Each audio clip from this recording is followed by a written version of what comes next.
y'all's weekend is off to a great start. Since it is Saturday, once again, that means it is time to let it rip. Guys, we have a special episode for y'all today. I am super excited to get into it. But before we get there, a couple of things right off the top. Guys, along the way, we're going to be talking about things. We're going to be stirring the pot. We're going to be poking the bear. So, what we want from you guys is to join in the conversation. Navigate your way to the comment section of wherever you are watching. Drop a hi. Let us know where you're tuning in from. Ask any questions along the way. You guys know how it is. This show does its best when you guys engage. That way, we know exactly where to hit the gas, pump the brakes, the whole 9 yards. Guys, that's enough out of me for right now. I turn you over to the host with the most, Pastor TC. Good morning, sir. Good morning, sir. Good morning, everybody. How are you doing?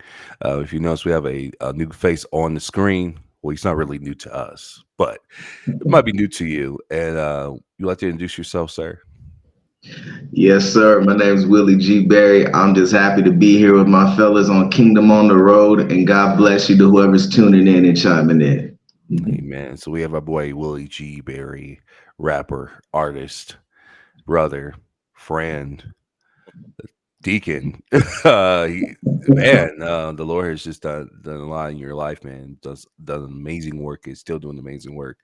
Um, so yeah, we have a guest. I'm excited about that because today we are talking about music, ladies and gentlemen. Wow, let me get myself together. We're talking about music, ladies and gentlemen. Feeling lazy, but not going to be lazy. But we're talking about music, and we're talking not just about music. We're gonna give you a couple of things that we mean by this. Is we're talking about how our life have changed because of music, the changes we've seen in the gospel industry, because we gotta be controversial. And is it the same as it used to be? Is that even a thing? They even really change? What has changed with it? Is it the same as secular music now? It just sounds, we're just using the name Jesus just with less power. I don't know. We're going to talk about all those things probably, but that's why we have G Barry on here to talk about music today. So to kind of get this thing going, I figure I'll be nice and start off with something calm and collective, maybe. Let's go ahead and talk about our relationship with music. And this is what I mean by relationship with music. What role does music play in your life when you were younger to right now? And so I'll go ahead. Whoever wants to jump in there, let's go ahead and let it rip. Oh, chat. Let me make it clear. That's for you too, chat. Gotta wake it up. Get some Folgers. Do some calisthenics. Wake up. Wake up. Wake up. Wake up. Time to wake up, chat, because we need to hear from you the most, because it's gonna be interesting based off the chat. I have a feeling. But yes, go ahead. Proceed. I'll be brave and get it started. Me being the old head on the That's crazy. panel. Oh, that's crazy. When I think about music, music has always been kind of the soundtrack to my life. There is different music for different stages of my life, and so it's like a movie, like different scenes of your life. There was different styles of music for those scenes, and that's kind of how music has been in my life. Early on, when I was young, it was you know um, a lot of R&B. Grew up with in the era of the New Edition and um, groups like the Gap Band and man, my era, BBD, Boys to Men, and being in Philadelphia when all that happened, even Boys to Men style with the suit jackets and the shorts, the preppy boy stuff, you even tried to wear that stuff, trying to be, cool or whatever, and so at those stages, you kind of listen to those things, and then as a teenager, got into more rap for some reason. It's transitioned from the Boys to Men, New Edition, you know, Babyface, and all those guys to listening to rap. KRS-One, uh, uh, who else? Man, Slick Rick. Rockin'. I don't know if y'all know about Slick Rick A and little bit. Oh Rakim. yeah. A little bit Oh So at that stage, I was listening to that. Even being from Philly, Will Smith and Fresh Prince, they lived just down the street from me in Winfield.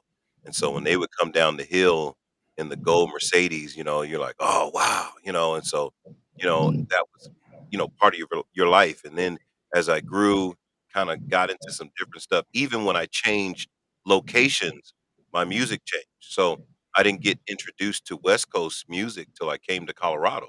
And then all of a sudden I'm hearing this West Coast rap, I heard now let me qualify that because there were certain groups that were known, everywhere, like NWA. Mm. We knew NWA in Philly, but there was the others, the DJ Quicks and those Man, people. I didn't hear them until I came to Colorado, and I was like, "What is it? What is this stuff?" And so, you kind of got embraced in that, and then the seasons change, and I learned new R&B artists throughout that, and then growing up, again, the music changes, and so for every stage and scene, there was a different set of music for my life, and then as a Christian, my music changed again, you know, Mhm. because of a different, different way of living. So my music changed again. But music in itself has always been a part of my life. There's always been a love for music, classic music, and all different, and even different genres. You catch me bobbing my head to some different stuff. Like, what? What are you doing? Like, it's music, So they say music makes the world go round. So that's I'll just leave it there. yeah, yeah. So I'll go ahead and jump in there afterwards. So for me, man, not only being an artist, but somebody who is a fan of music, I would consider myself a connoisseur. I love music. I think about music all the time, and music is like my way of expressing myself, right?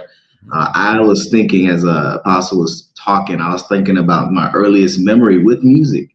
And at the time, I'm living in Salinas, California. I'm living with my parents, and we're living on a spot called Clay Street.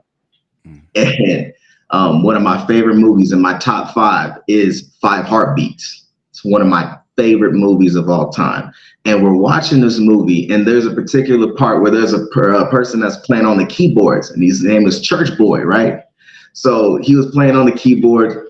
And I remember as a little kid, I went into the room and I saw this scene probably already 10 times as a kid. I ran into the parents' room, I changed and I put on a two-piece suit.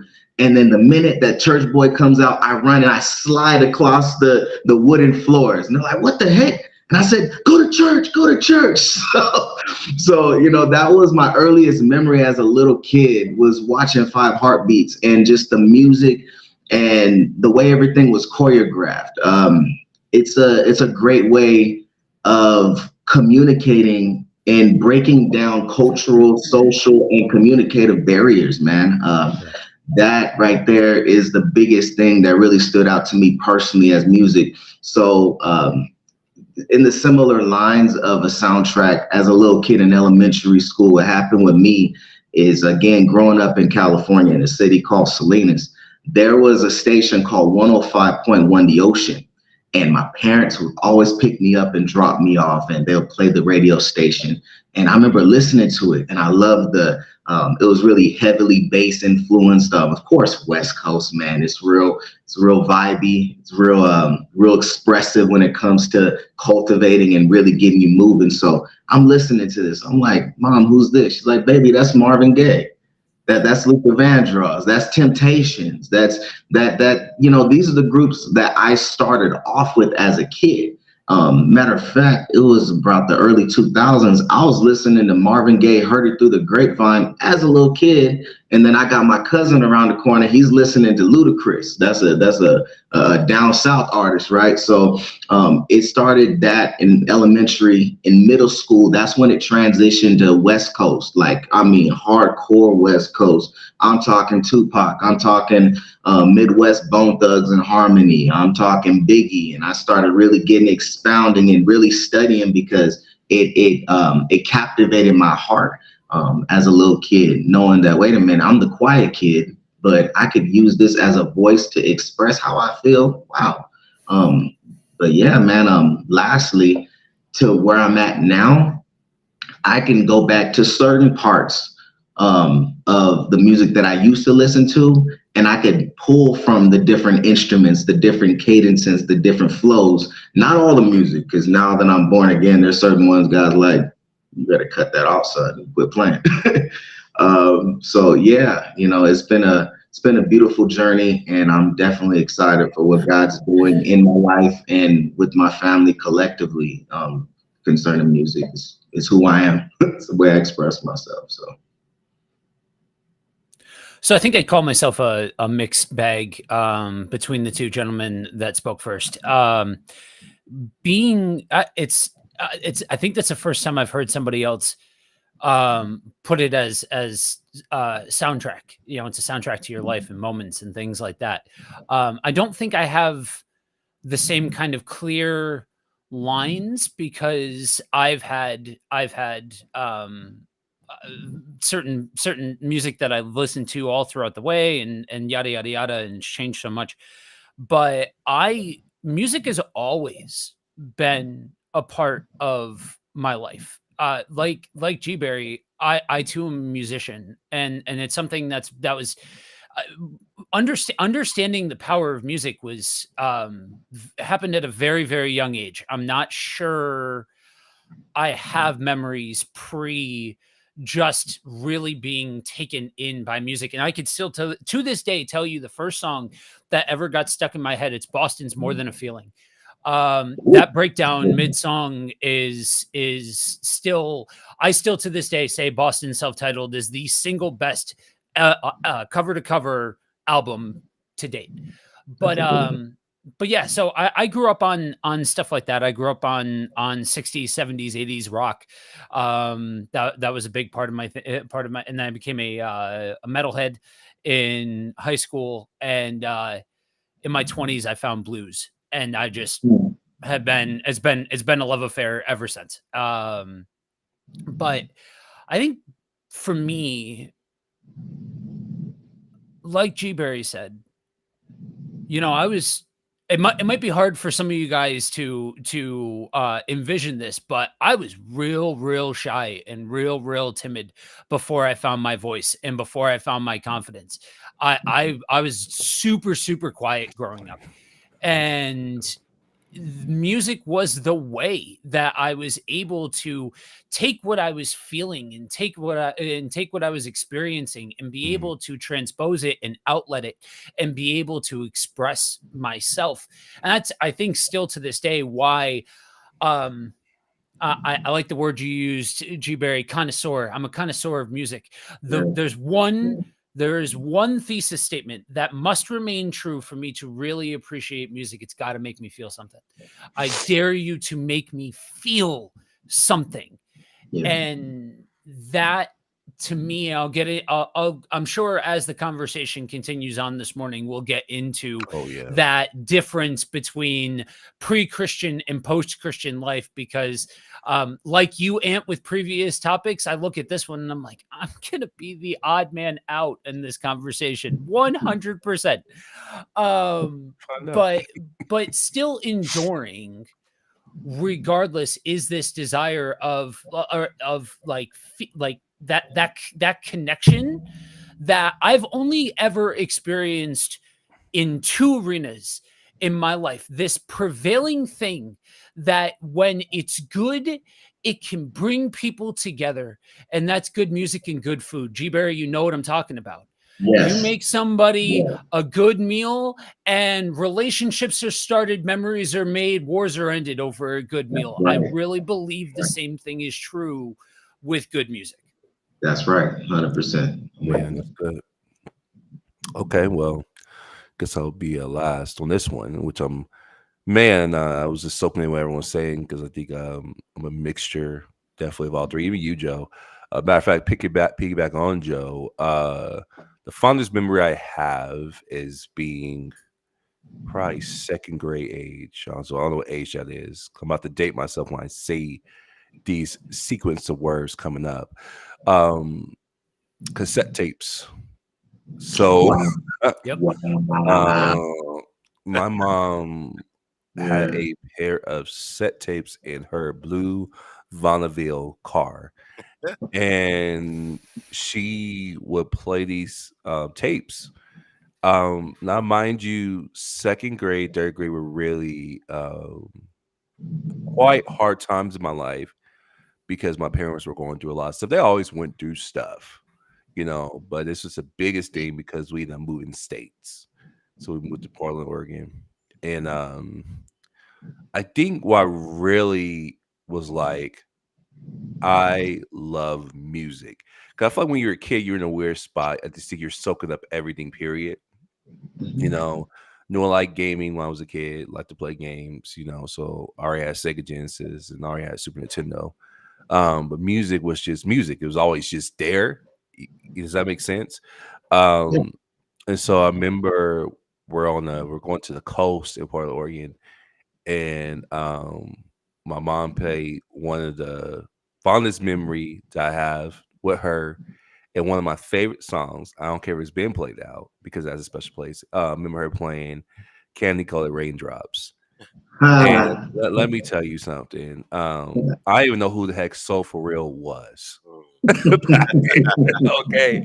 I was like, "Hey, play this, mom, can you play a song that's talking about the candy colored raindrops? What is that?" And she's like, "Oh, you like that." So she played it. And so that's my introduction tapes. Let's talk about 8 tracks. Oh my lord. So You so you take interesting that back. story. Interesting story. Mr. Lewis Blackshear. We went to high school together, and we wow. used to do a lot of singing together. And so just seeing his name brings back some real music memories. This is the guy. There's a group called Troop, and Lewis he could do the lead singer from Troop, but what he really could do was Michael Jackson. Oh yeah. Yeah. He Wow. could do Mike like nobody else. So shout out to Lewis. Shout Good out, to see man. you, man. Good to Ah, see you, you, brother. brother. Yeah, the Okay. 8 tracks. So, needless to say, that was my. That's why I was like, I think I like music enough to want to consume it. So high school, or actually middle school, I would go in my mom's car and take my mom's tapes and go in the room. I mean, I'm raised up on Mary J. Blige. I was a '90s kid. The more I think about this was a hard one because I was like, was I raised more on '90s or '80s? And the truth of the matter was, I was raised on a lot of '90s music. Mm, Now, when I got into high school, I started listening to a lot of stuff from the '80s. This is where my mom introduced me to Patti LaBelle, and mm, I fell in Wow. love with Patti LaBelle. I had like one of her greatest hit CDs because she has a mm. couple of them. I just noticed the one where she's in the black, I think kind of like a gownish thing or dress, and it has like all of her hits, and I tore that CD up.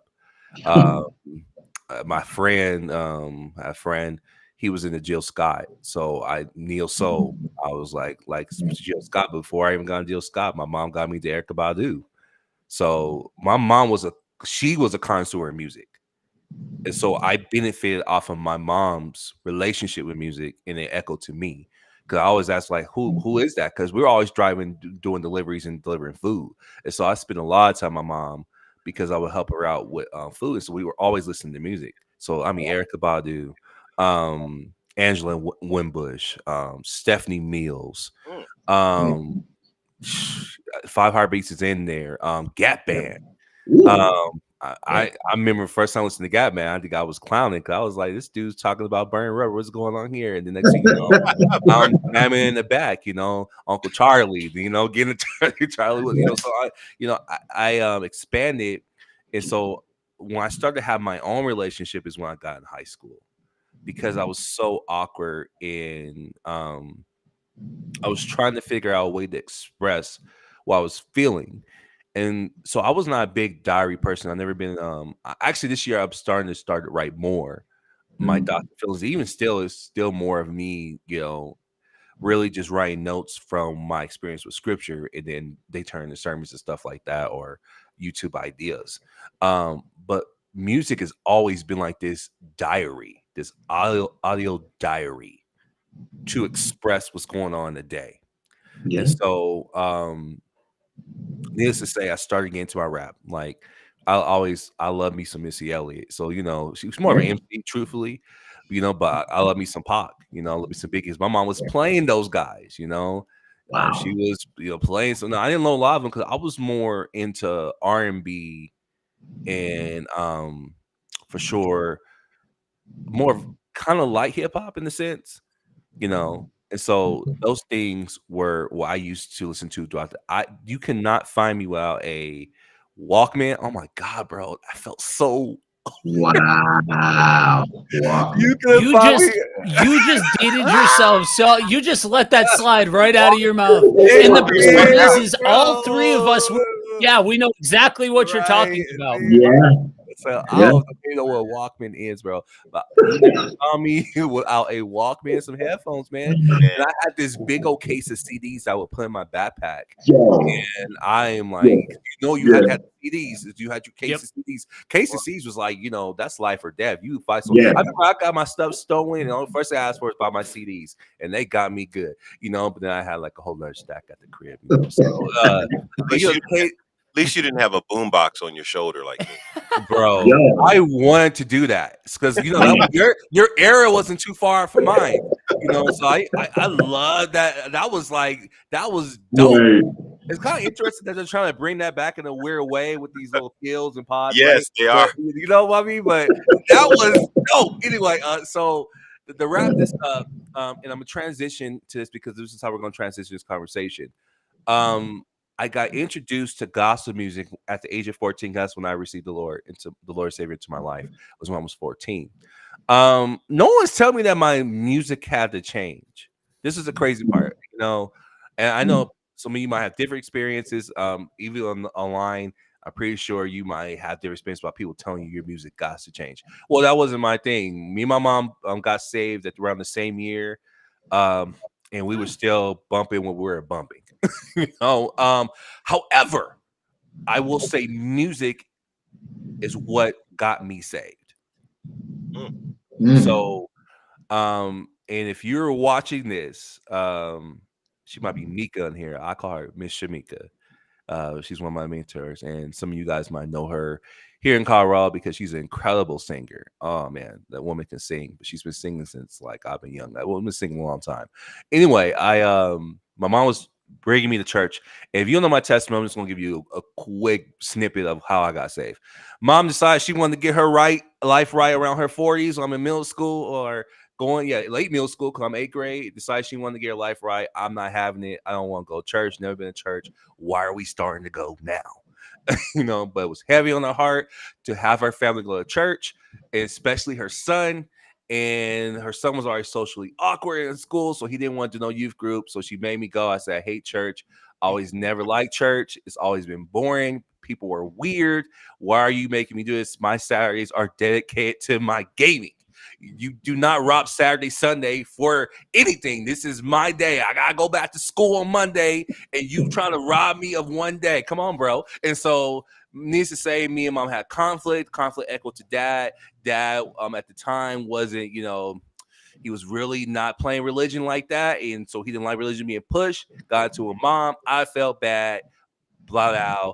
If you take me to church, listen, I ain't doing no youth group. So don't be trying to make me go downstairs. Because why do they always put the kids downstairs? Somebody tell me why is that the place to put kids when you supposed to pray? I try. Listen, if you're a church, you do you? But anyway, I didn't like the idea, and I definitely didn't like kids my age. And so that was the deal. I said, look, if I go with you, cause you got me feeling all bad that you got into with daddy, you gonna got me staying upstairs because I do like the music. I do like the way those old folks be singing up there.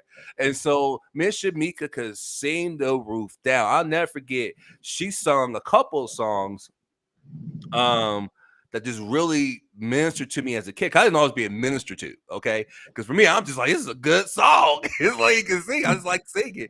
But she sung Silver and Gold in the way I think I ever heard no one sing Silver and Gold. Okay, I'm serious. Just the way she sung this song, and it just pulled my heartstrings. And I said, "Who are they singing about?"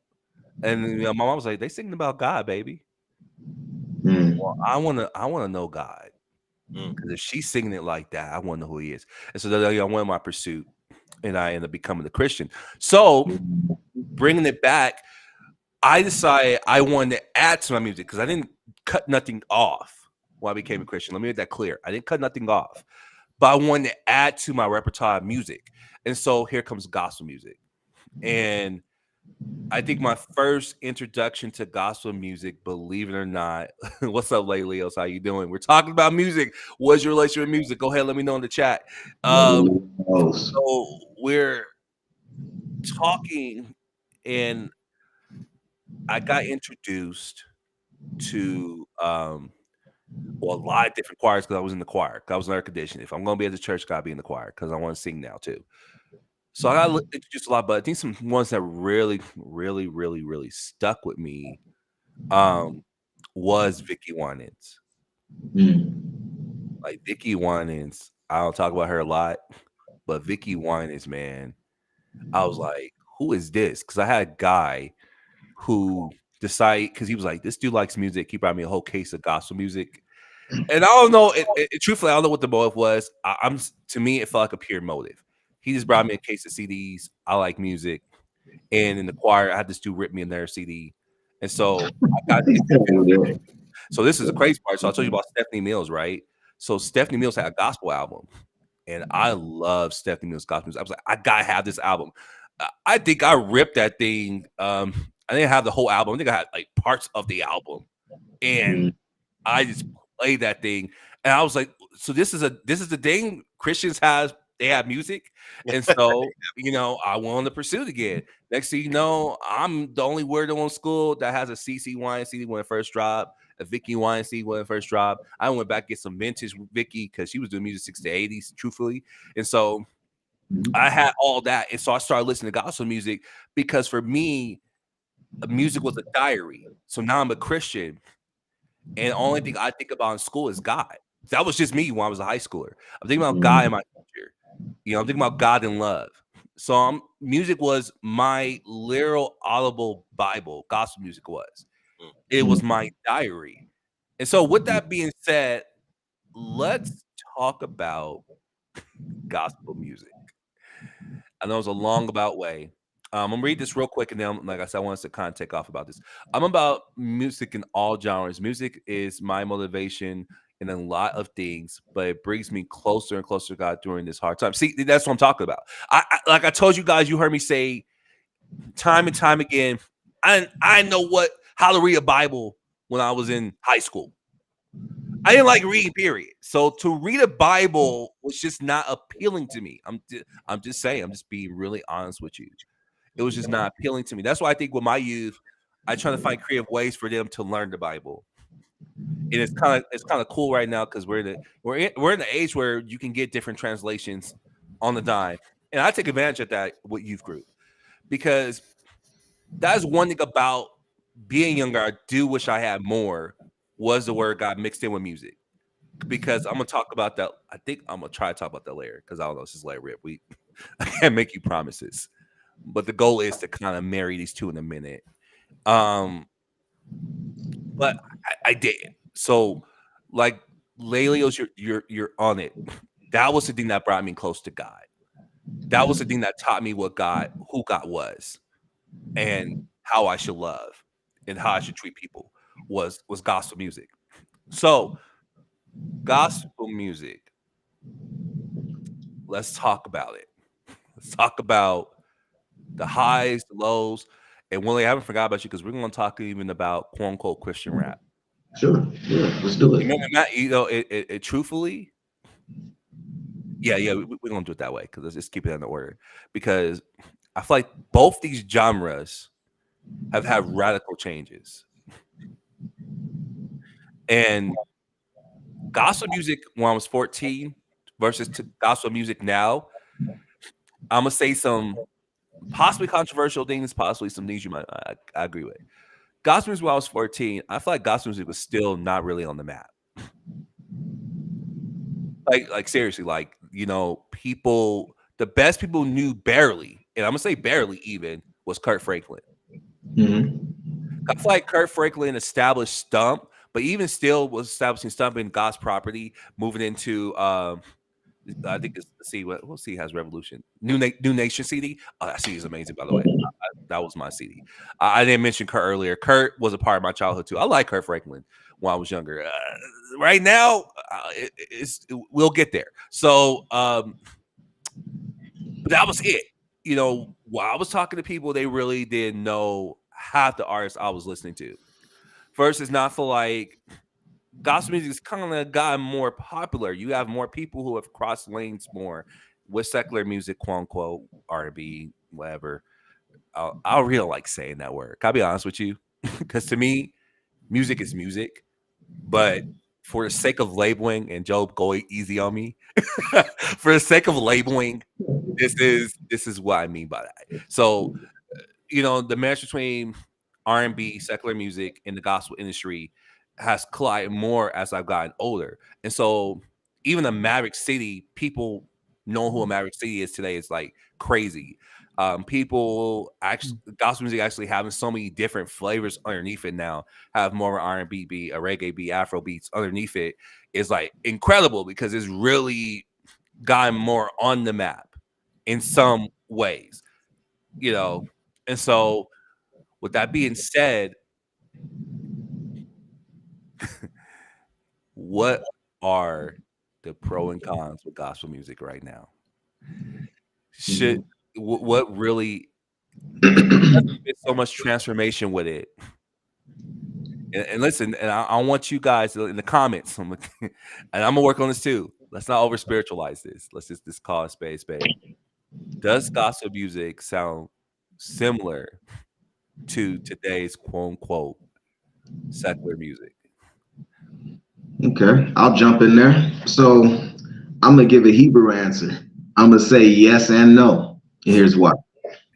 So the no part and the part that I appreciate about the gospel music as of right now is that similar to like food cuisine, that's why I correlate cuisines with genres.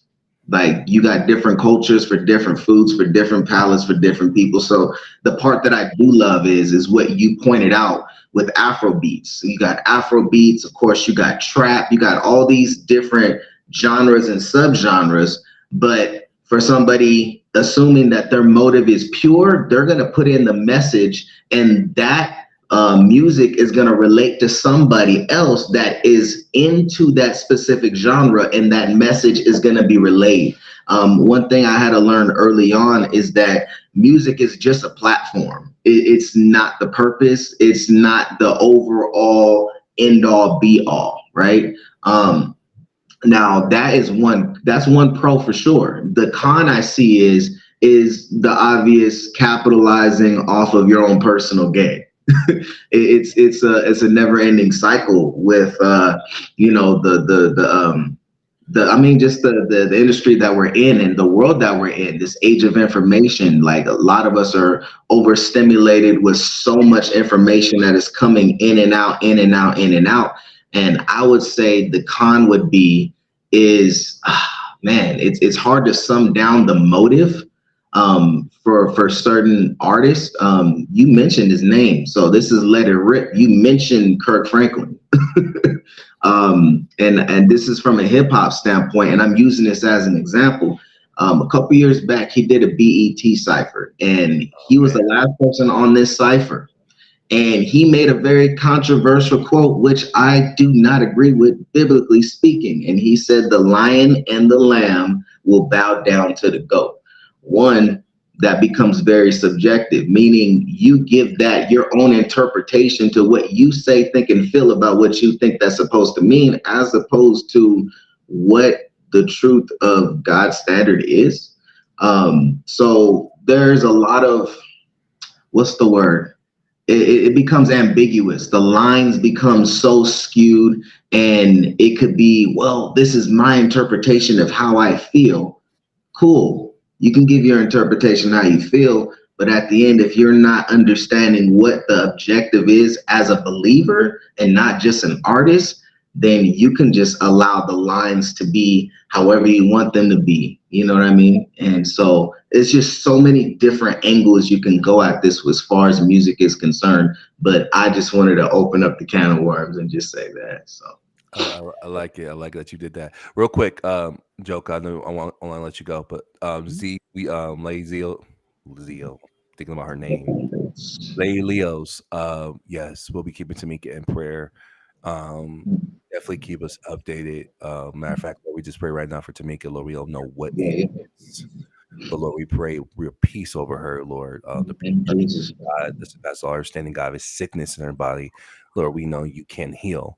So, Lord, we trust in your will, God. We trust that you're able to do what you said you're going to do, Lord. We put our trust in you. Lord, we pray for even Lady Leo's, Lord, she will have peace because that's her sister. The Lord, she's not in a state of worry, God, but she has enough clarity, Father God, to hear what you're saying, God, and to comfort her sister. So we pray peace over the whole family. Lord, we thank you. We say these in Jesus' name. Amen. My bad, Joe. Go ahead. I didn't want to know that comment. It was posted at 8:00, so I was like, let me not let it get too far away from me.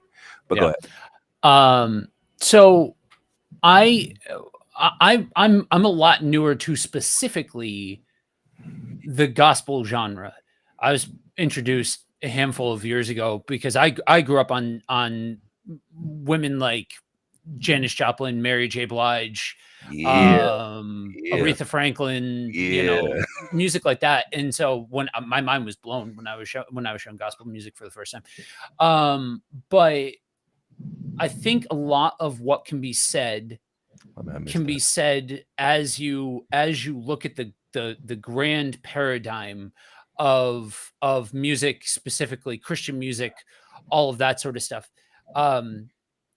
It's funny. I hear you guys talk about gospel and the assumptions that get made about it, and my mind goes to blues. Most people think when they think of blues, most people think of Deep South blues. They might think of Texas blues, stuff like that, but there's funk, there's jam, there's northern blues, there's southern blues, there's West Coast blues. You know what I mean? Like there's a lot of different flavors of it. And I think it's a weird thing when we start to talk about specifically Christian music, because you have to then turn around and ask yourself the question, what makes something Christian?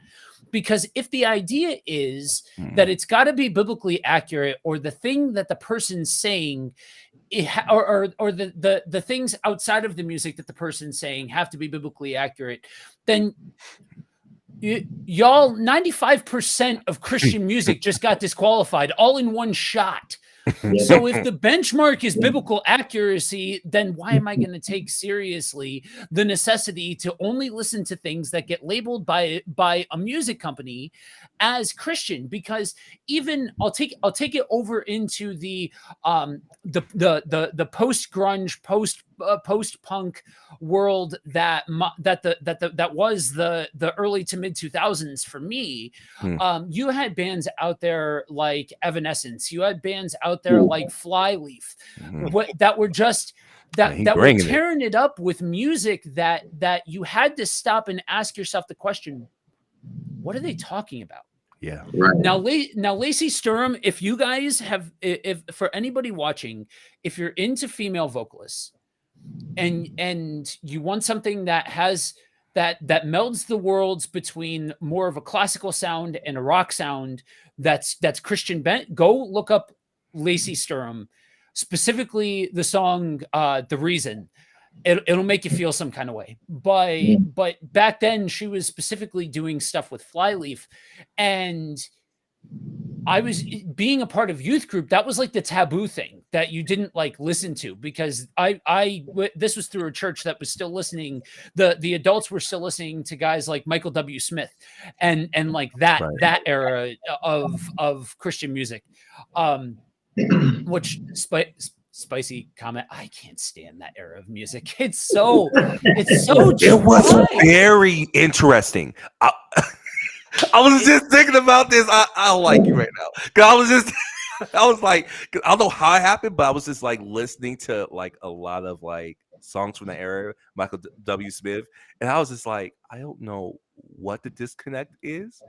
And I don't want to make it racial. I was so gonna make it, and I know if I was Yeah. talking to you, I know you would feel me. But I'm live, so I gotta be careful.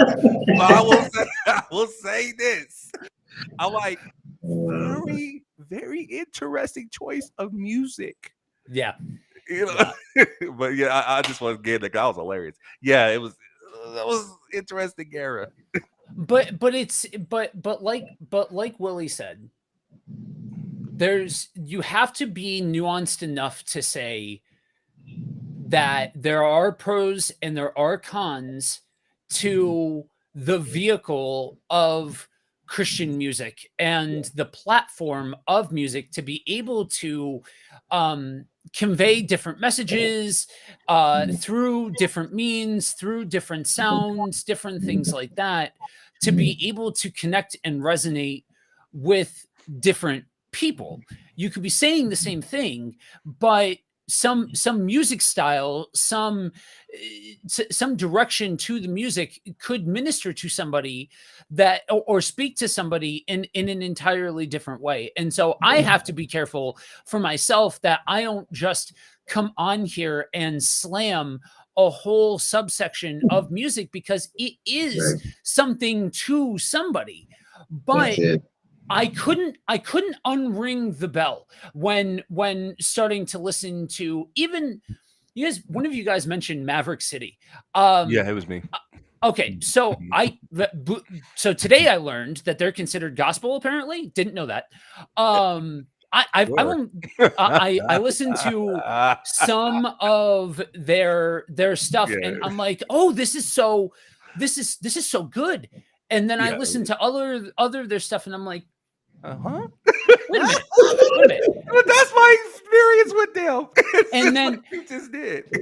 it went over to the Rend Collective. When I first heard them, they were a little Hmm. bluegrassy for me, but it wasn't bad. It was before I really found like Christian blues and stuff like that. So I was like, oh, this kind of scratches this itch.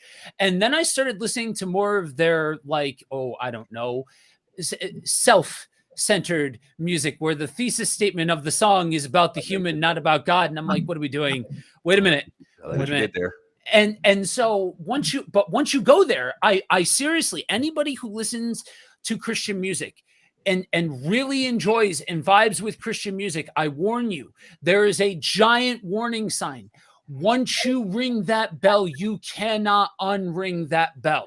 When you Unfortunately. start to realize the deeper notes of the music, and I don't know whose bubble I'm about to burst, but your favorite Christian music was probably made on a whiteboard in Nashville by a bunch of music directives. Oh my goodness. Yes. Chill, Yes. because I gotta Thank talk you. about that in a No, second. no chill. Thank you. Apostle, go ahead. And then I'm Yeah, I'm vibing with everything you guys are saying. I think I was sitting here trying to think. I'm like, well, how do I approach this? How do I add something to this conversation? Because I feel like you guys covered, a lot of the bases. And so I was thinking about it um, from playing music, from being a musician, and when I go to learn a song or play a song, and what I've learned is that uh, because of what's popular in Christendom, there is a slant or a bent towards um, these very simple songs, and it's not necessarily about the artistry of music anymore. It's about, are we striking the right chords to set the right atmosphere? It's true. Mm-hmm. It's true. And and 100%. and that is a very there's a thin line there that, you know, that you teeter-totter, you know, like you said, somebody said about the motive, like, I don't know everybody's motive, right? right. I don't know if, like, well, that's what's popular, so Imma do that, or is this really, an expression of their love for God? And even like you said, what is Christian? What is what is Christian? Is Christian because they said God in it? Is it Christian because, they sprinkle Jesus in it? Oh, Right. Jesus. What is Christian? And then what is gospel, Mm, right? You mm. know? Yeah. They So different. They so different. Come on. because and you're so Unfortunately, okay, they're so what are we different. and so you're asking yourself, "Well, what are we actually?" And so it's a lot more complicated, than if you start thinking. If you Right. start really thinking and processing this, you're like, "Oh, man." So Yes. how do we distinguish this? And we haven't even gotten to, rap. Oh, because And that's gonna be a yeah, monster. So so real so quick I'm before we switch gonna gears on that, but go ahead so real quick. yeah, so I'm just gonna finish here with from the standpoint of playing music, Uh, I think what has become popular, is because it is catchy and it is simple. mm, And I think that is what bridges the gap. And you say, okay, this is very similar to what's in the world. From a musician standpoint, probably 9 out of 10, what do you call it, contemporary Christian songs are using the same chord progression as Yes. popular pop, Yes. music. Yeah. It's scandalous, the but true. exact same chord Yes. progressions. Yes. You can go out of a Christian or a contemporary Christian song and start singing a popular pop song seamlessly Yes. because they're using the same chord progressions. And I don't really know what to think of that, but I'm just gonna throw that out there. Right. Well, I'm Can a I tell a clown. quick story, T? Go ahead, and then I'll On go that ahead. on that specific note, I wanted to so some of the guys that in the local music scene call me Padre because they know I'm a pastor and they it for some of them it still blows their mind that I'm out here doing sets and music and all of that kind of stuff that is not specifically Christian. Actually, as a matter of fact, it was G Berry who inspired me after my trip to Colorado to actually start working on my first like worship track, like my first worship CD. Yeah, I before that's that, cool. well, That's cool. done nothing to do with specifically Christian music. It wasn't part of it, but we were having a conversation about chord progression and about how the same basic tenets of one song can be used and are often used throughout a whole variety of music and all of that sort of stuff. And I was telling the guys, this there's not a lot in the way of like music that makes you feel, and that making you feel to me is the deeper notes that make me believe that music is a gift from God. And they were like, yeah, okay, whatever. I was like, okay, watch this. And so I go to my guitar player and I was like, I had him play just the basic guitar, had him change the time a little bit, but that same scale that we would have utilized for one of our songs. And I started doing Amazing Grace over top of it. And I Yeah. just did this Mm. this Yeah. super bluesy, Amazing Grace and all of that. And even the guys that were like, we're cool with each other because we respect each other's boundaries, knowing he does not believe me. Obviously, I believe all of that sort of stuff. Even they were like, yeah, no, that was there. There was something there I can't quite put can't quite put my finger on. You know what I Yeah. mean? It just speaks to the fact that when we understand the universal nature of music, it can help to start to strip down some of this conversation to some of its more bare bones, and you can actually kind of get to the point rather than going in circular arguments about what constitutes as music or not or whatever. Right, and that's what I was going to say because Joe, I think you said something way earlier that I just hands down resonate with. Music is about how it makes you feel. It's like food, right? Good Mhm. food, you will draw people. Barriers are broken down. Conversations are had. Good music, Yes. same thing. And um, That's what I'm gonna say. So deal with my poor man logic real quick. And when I say that, this is me, my very broken logic on how I view these two genres. Because to me, when I grew up, it was gospel music. Okay, it was gospel music. The reason why they labeled it as gospel music was because you're sharing the good news. Especially a lot of artists I listen to: Deidre Cannon, Diane McClurkin, Yolanda Adams, CeCe Winans. Do I have to buy me more? I said Vicky earlier.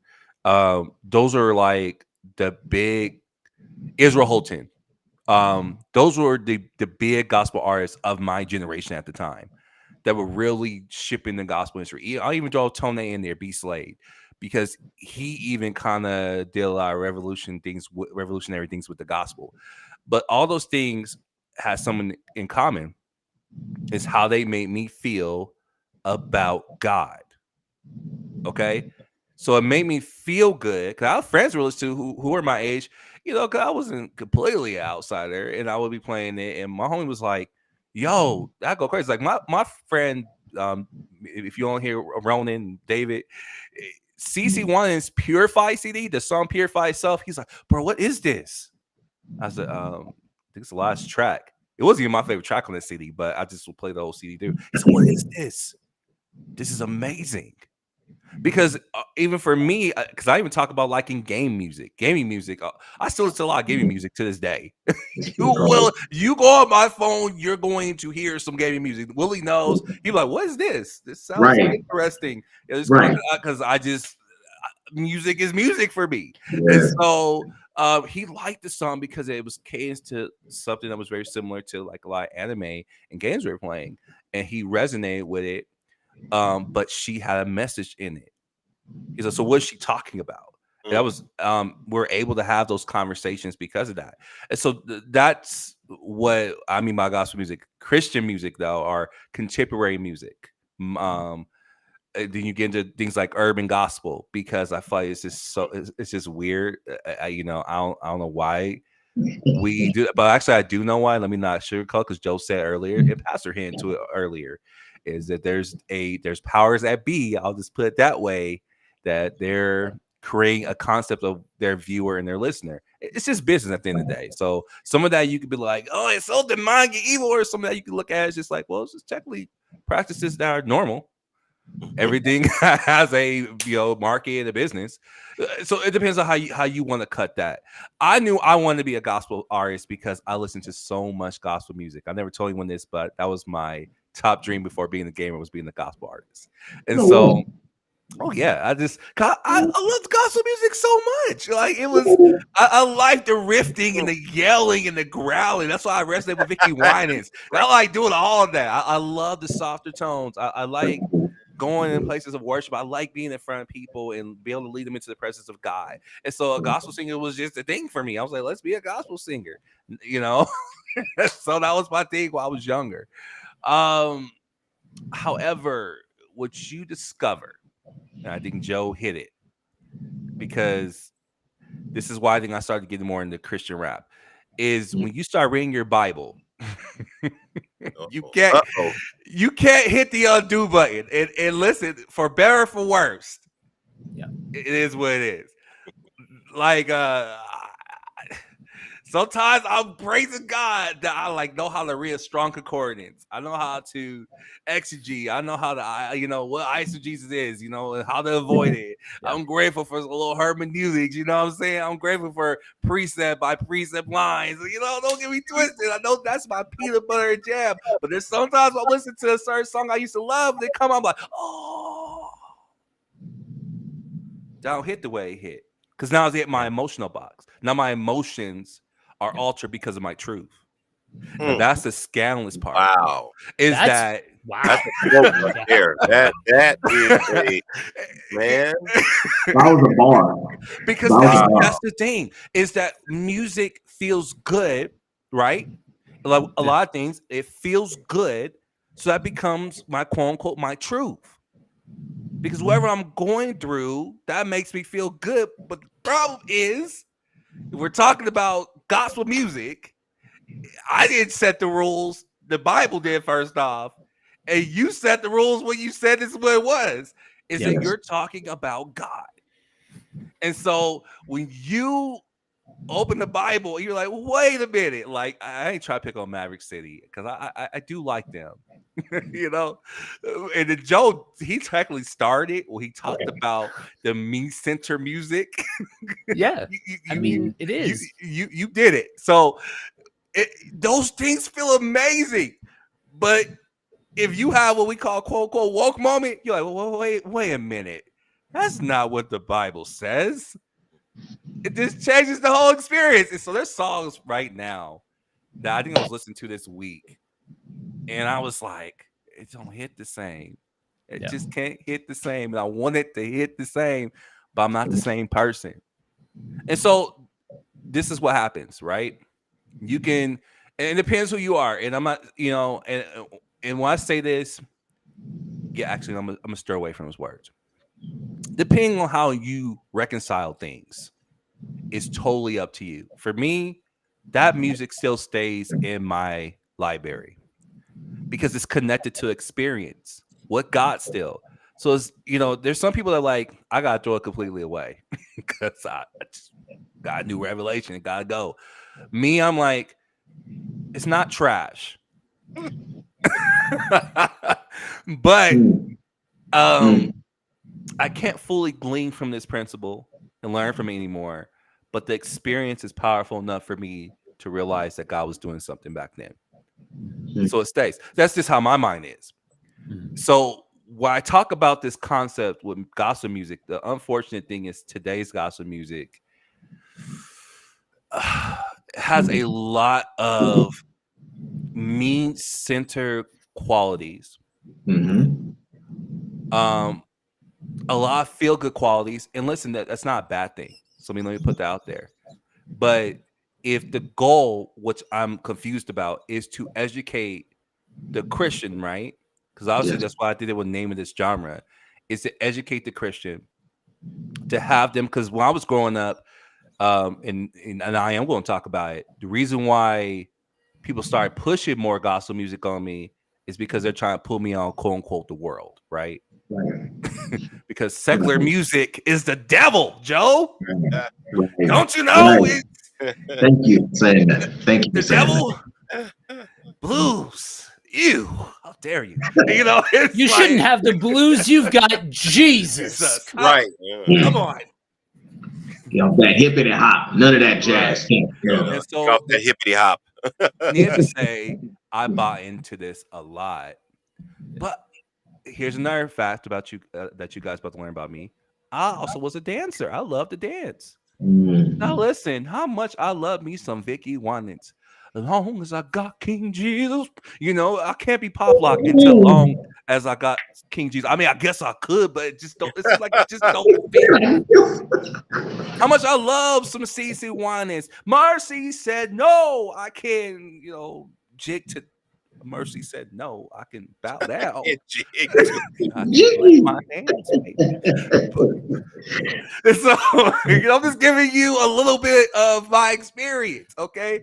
I can't, you know, and I listened to some Michael Jackson, Janet Jackson. Those were my heroes when it came to the dancing world. Sierra was a hero. Chris Brown was a hero. And so I'm still listening to their music. I told you, gospel was added. It wasn't deuces. I was still listening to these. I was in this culture of hip hop. I was in dance, so I was still keeping up. And I was like, these two just don't go. But people telling me that I can't listen to this, but my body like to move to it. It feels good. And is that really wrong? And so I was like, well, I bought into Joe. I bought into the you gotta find the alternative because you're a Christian now. And we're gonna talk about that. So here comes Lecrae. I didn't like Lecrae. I got introduced to Lecrae when I was high school. My sister Keela, she loved Lecrae. Let me say something now. I eventually started to respect Lecrae, but when I first heard him, I was just like, ain't my deal. But old school Lecrae, that dude was an animal. And truthfully, it is the same music. He just does the cadence differently. And we'll talk about that argument later because Willy, I know you're really gonna get what I'm saying with that. So I like Lecrae, but you know, I'll mess around with some Triple E. So this is where I'm in my 20s now. So now I got Christian hip hop, Christian rap.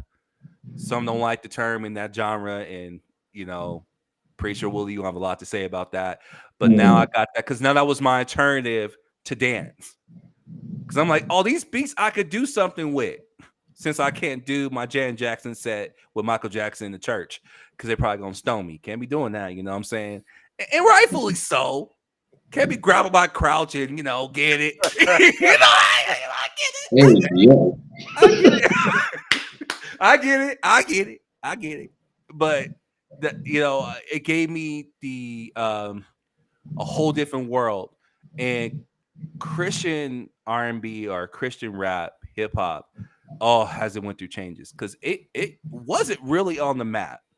And you kind of do gotta give it to Lecrae, Triple E, 116, Bizzle.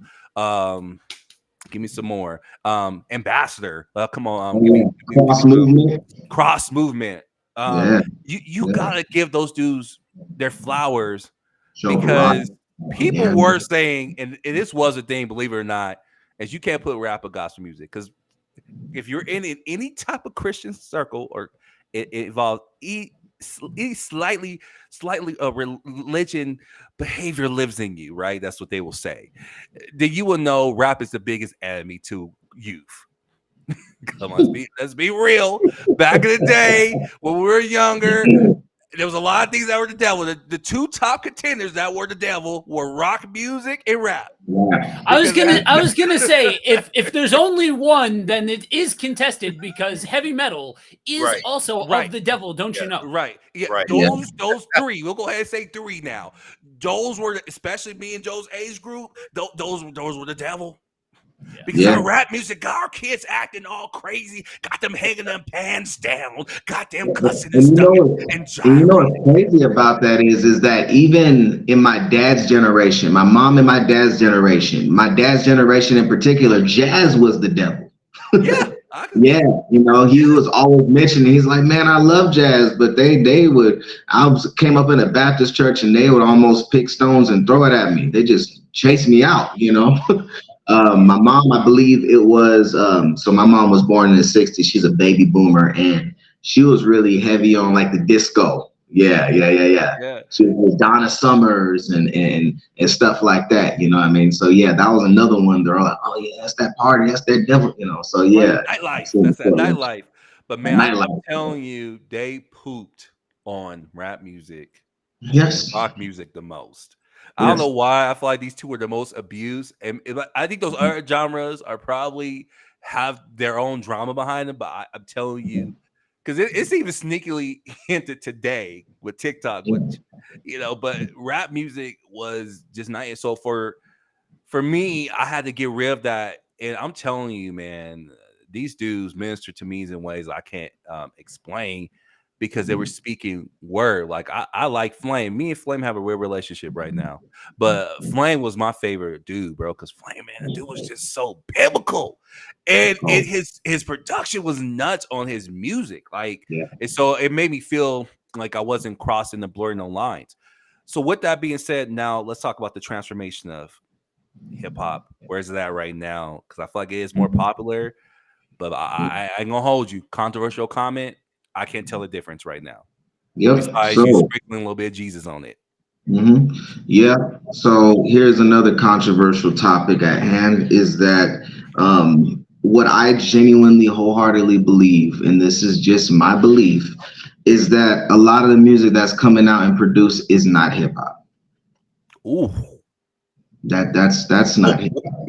There's five elements that go into hip hop. You got breakdancing, b-boy, you got MCing, you got graffiti, you got knowledge, you got all of these things, and a lot of it. And I'm not talking all of it because I don't want to make a blanket statement that goes into every single aspect, because you got some ones that are really, really still doing their thing, respectfully. But I'm talking about the industry collectively and what's being pushed by popular culture. I don't really rock with a whole lot of it. So to give you a little context for me personally, as far as the gospel music, and hip hop. Me, I did not grow up listening to gospel music. There you I, go. I personally, that was not my forte. And this is going to be another controversial topic, but we're being honest, and this is let it rip. I thought it was low key corny. I'm like, Yeah. Yeah. You I missed that. don't, I don't relate to this. This is Jesus, okay, hey, God, me and my relationship with God when I was a little kid, it was like Jesus was the popular kid at school, but everybody talked about, but I never knew because I thought I wasn't worthy enough. And still to this day, there's times that I wrestle with the worthiness and adequacy thing. But I'm looking at Jesus like, oh wow, he saved, he came and died on the cross, but I never personalized it that it was for me, which now empowers me to share through music my why, right? Right. But yeah, gospel music. I mean, sometimes even still to this day, I'll listen to gospel music. I'm like, okay, I got to take the message of what they're saying versus the vehicle of how they're producing the music and separate the two, so that way I could just get out of That's good. what you see what I'm saying? Like that's what I have to do because again, like Joe Day was saying, man, I relate 100%. Just because it's not my genre doesn't mean that the message isn't potent in itself to reach that specific category of people and draw them to him. You see what I'm saying? Um, as far as rap is concerned, I'm the direct opposite when it came to Lecrae.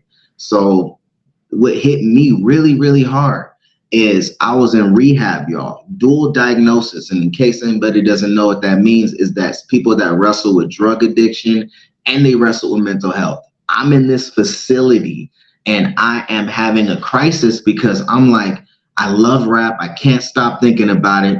But on one hand, there's people that are demonizing me and putting me down because I love this music and this is just my way of expressing. I can't shake it. And then there's a young lady, her name, shout out to you if you're out there, man. Shout out to you, Stephanie. Man, appreciate you, man. Appreciate you. But she came, she's like, Will, I'm like, what? She's like, listen to this song. I think you'll like it. She hands me the earbud. I put it in. It's the song Lecrae, I'm Praying for You. Yeah, that's a hit. I heard that song and it changed my perspective. I said, okay, gospel music and Christian and all that, okay, it isn't corny. Okay. Two, he's speaking and he's communicating his story in a way that relates to me personally. That's two. And then lastly, it was the emotion, the conviction, the passion. And I could tell every word that he said, not only did he mean it, but he was actually living this. Like it was multifaceted. I took all of that from that song. So, I just want to make sure I give a proper groundwork to anybody that's listening to where I was at and where I am at when it comes to music. It's a difficult it's a difficult matter at hand with the gospel and rap and hip hop and all of these things because again, for me, it's getting to a point personally. I would much rather listen to instruments and instrumentals and in hip hop beats. And I'd much rather, chime into the music that I was listening to just pray and get a concept on it. But when it comes to the gospel message, I believe it's also important to differentiate and not separate, but define what gospel music is and define what a Christian is. A Christian being somebody who does belong to Christ and has made a commitment to Christ to walk with Christ in this life. And gospel music is the music that we use for the conviction and the passion and the message of the cross. You see what I'm saying? So those two need to be clearly defined in order for us to have a clear wave. One last thing I will say concerning gospel music and rap, and a lot of people are not going to like it because a lot of us just want to either go on one extreme of, oh, it makes me feel good, or man, I heard this is the devil and we're going to just throw this away. Like both of those extremes need to be are too far left and too far right. And I'm not into politics. So let's go to the middle ground and really try to build an understanding with whatever individual may be into these specific genres. These are people, real life people that are doing this music, and they don't need to be put on a pedestal, but they're people, and we need to reason with these people who are making these songs because they are souls that God does care about too. You know what I mean? That's good. That's good. So so yeah, man, that's one angle, but there's so many different angles I could take with this because I could talk about this all day long.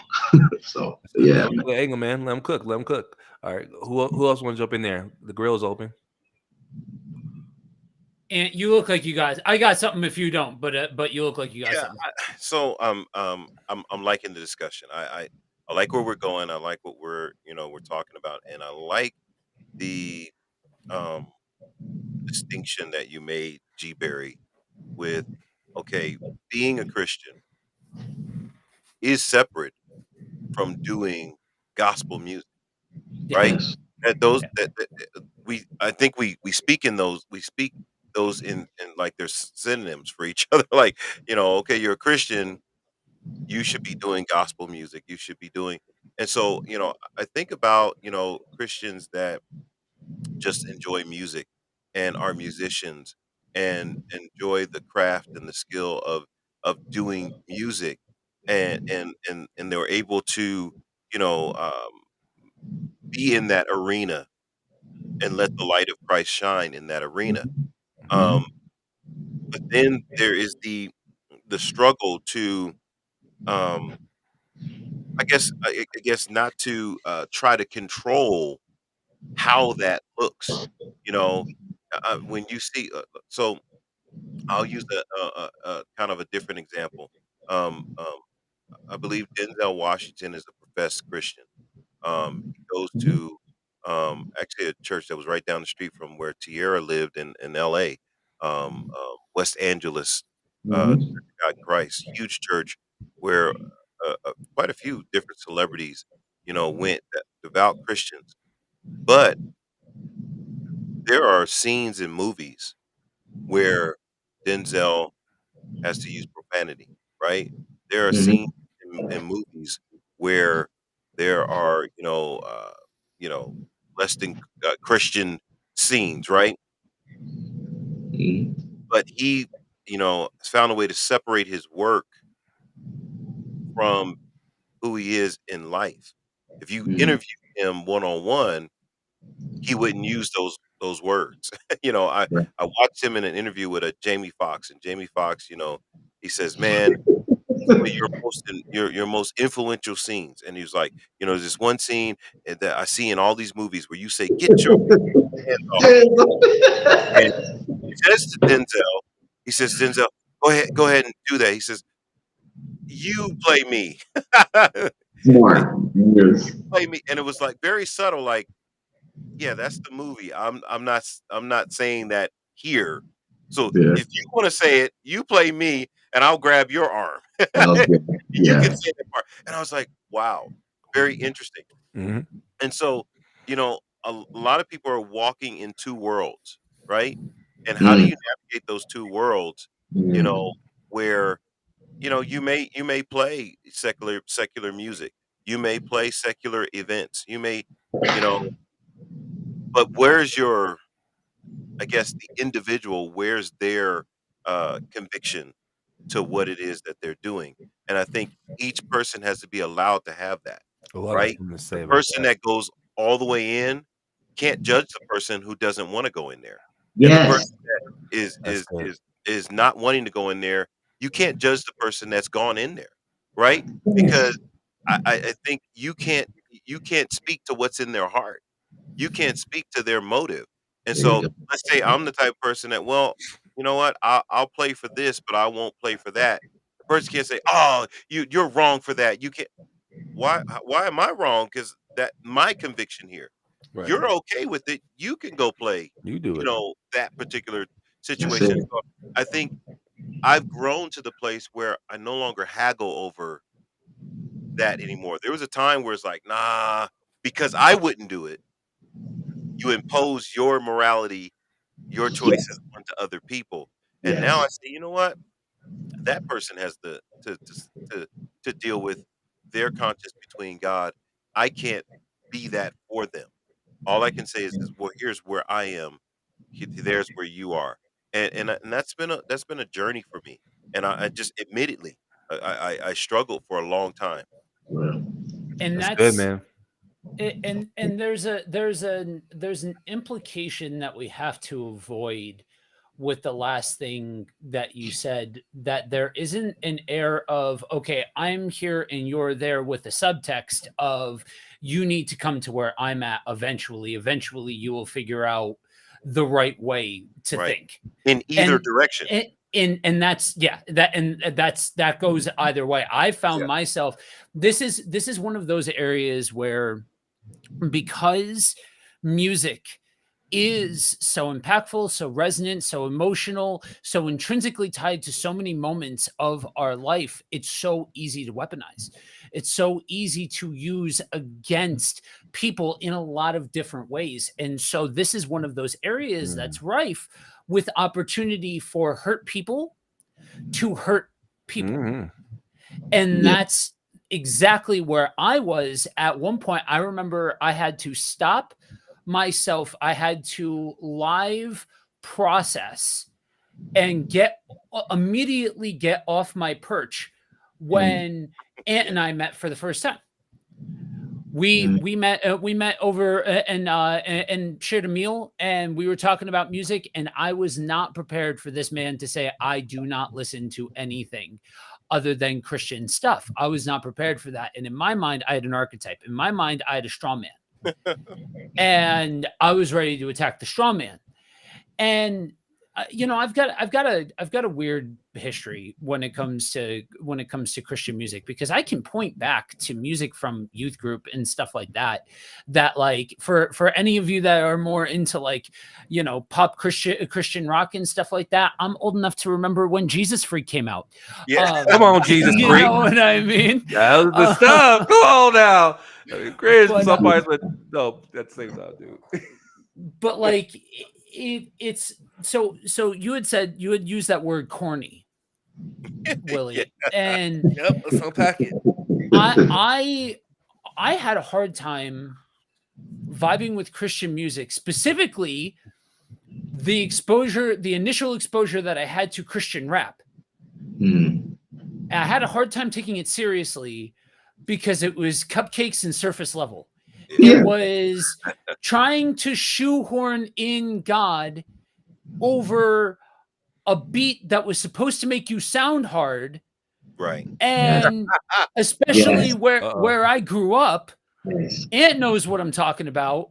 When you get an air of fake tough, Yeah. come on, you'll Right. throw that thing out real quick. And Yeah. that's all I heard when I heard Christian rap.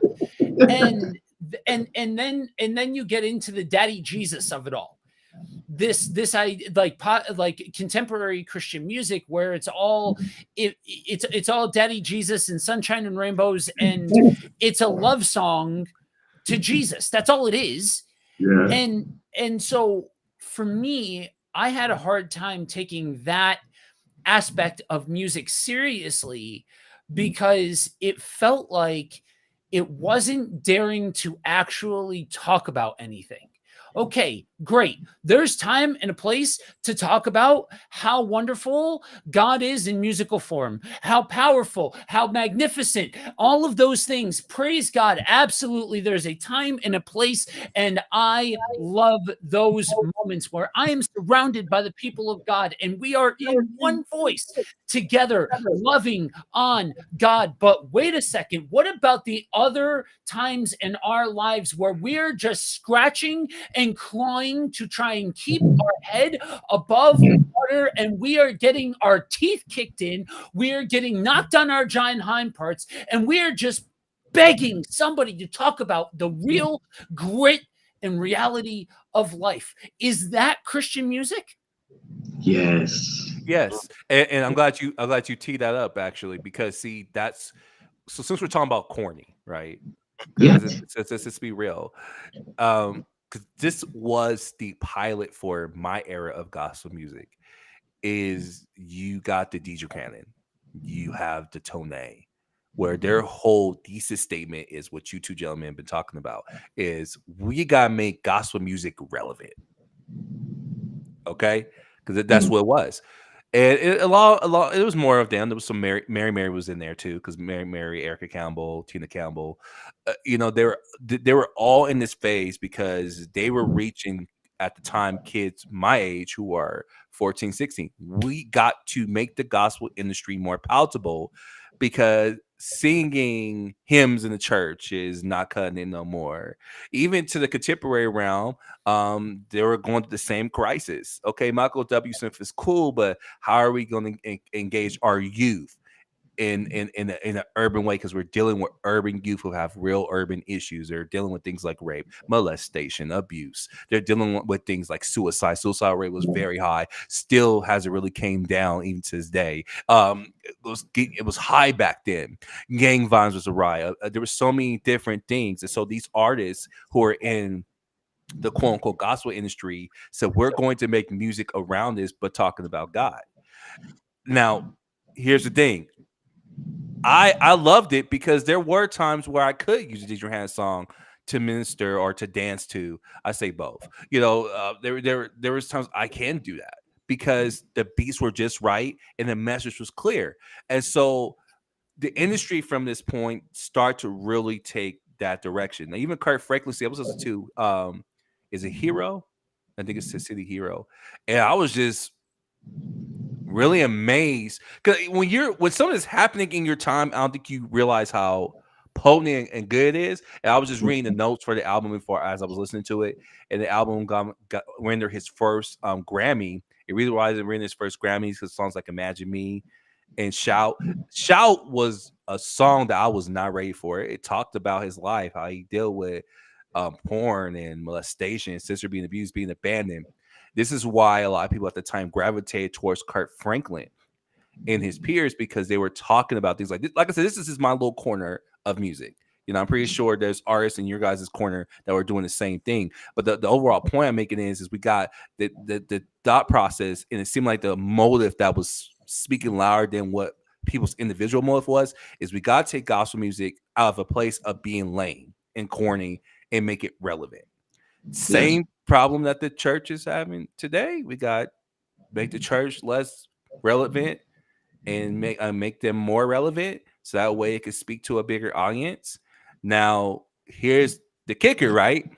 A part that's powerful. Like I resonate with Joe. Some of the guys in the comments were saying preach because, like, yeah, Joe's right. We need music that speaks to that.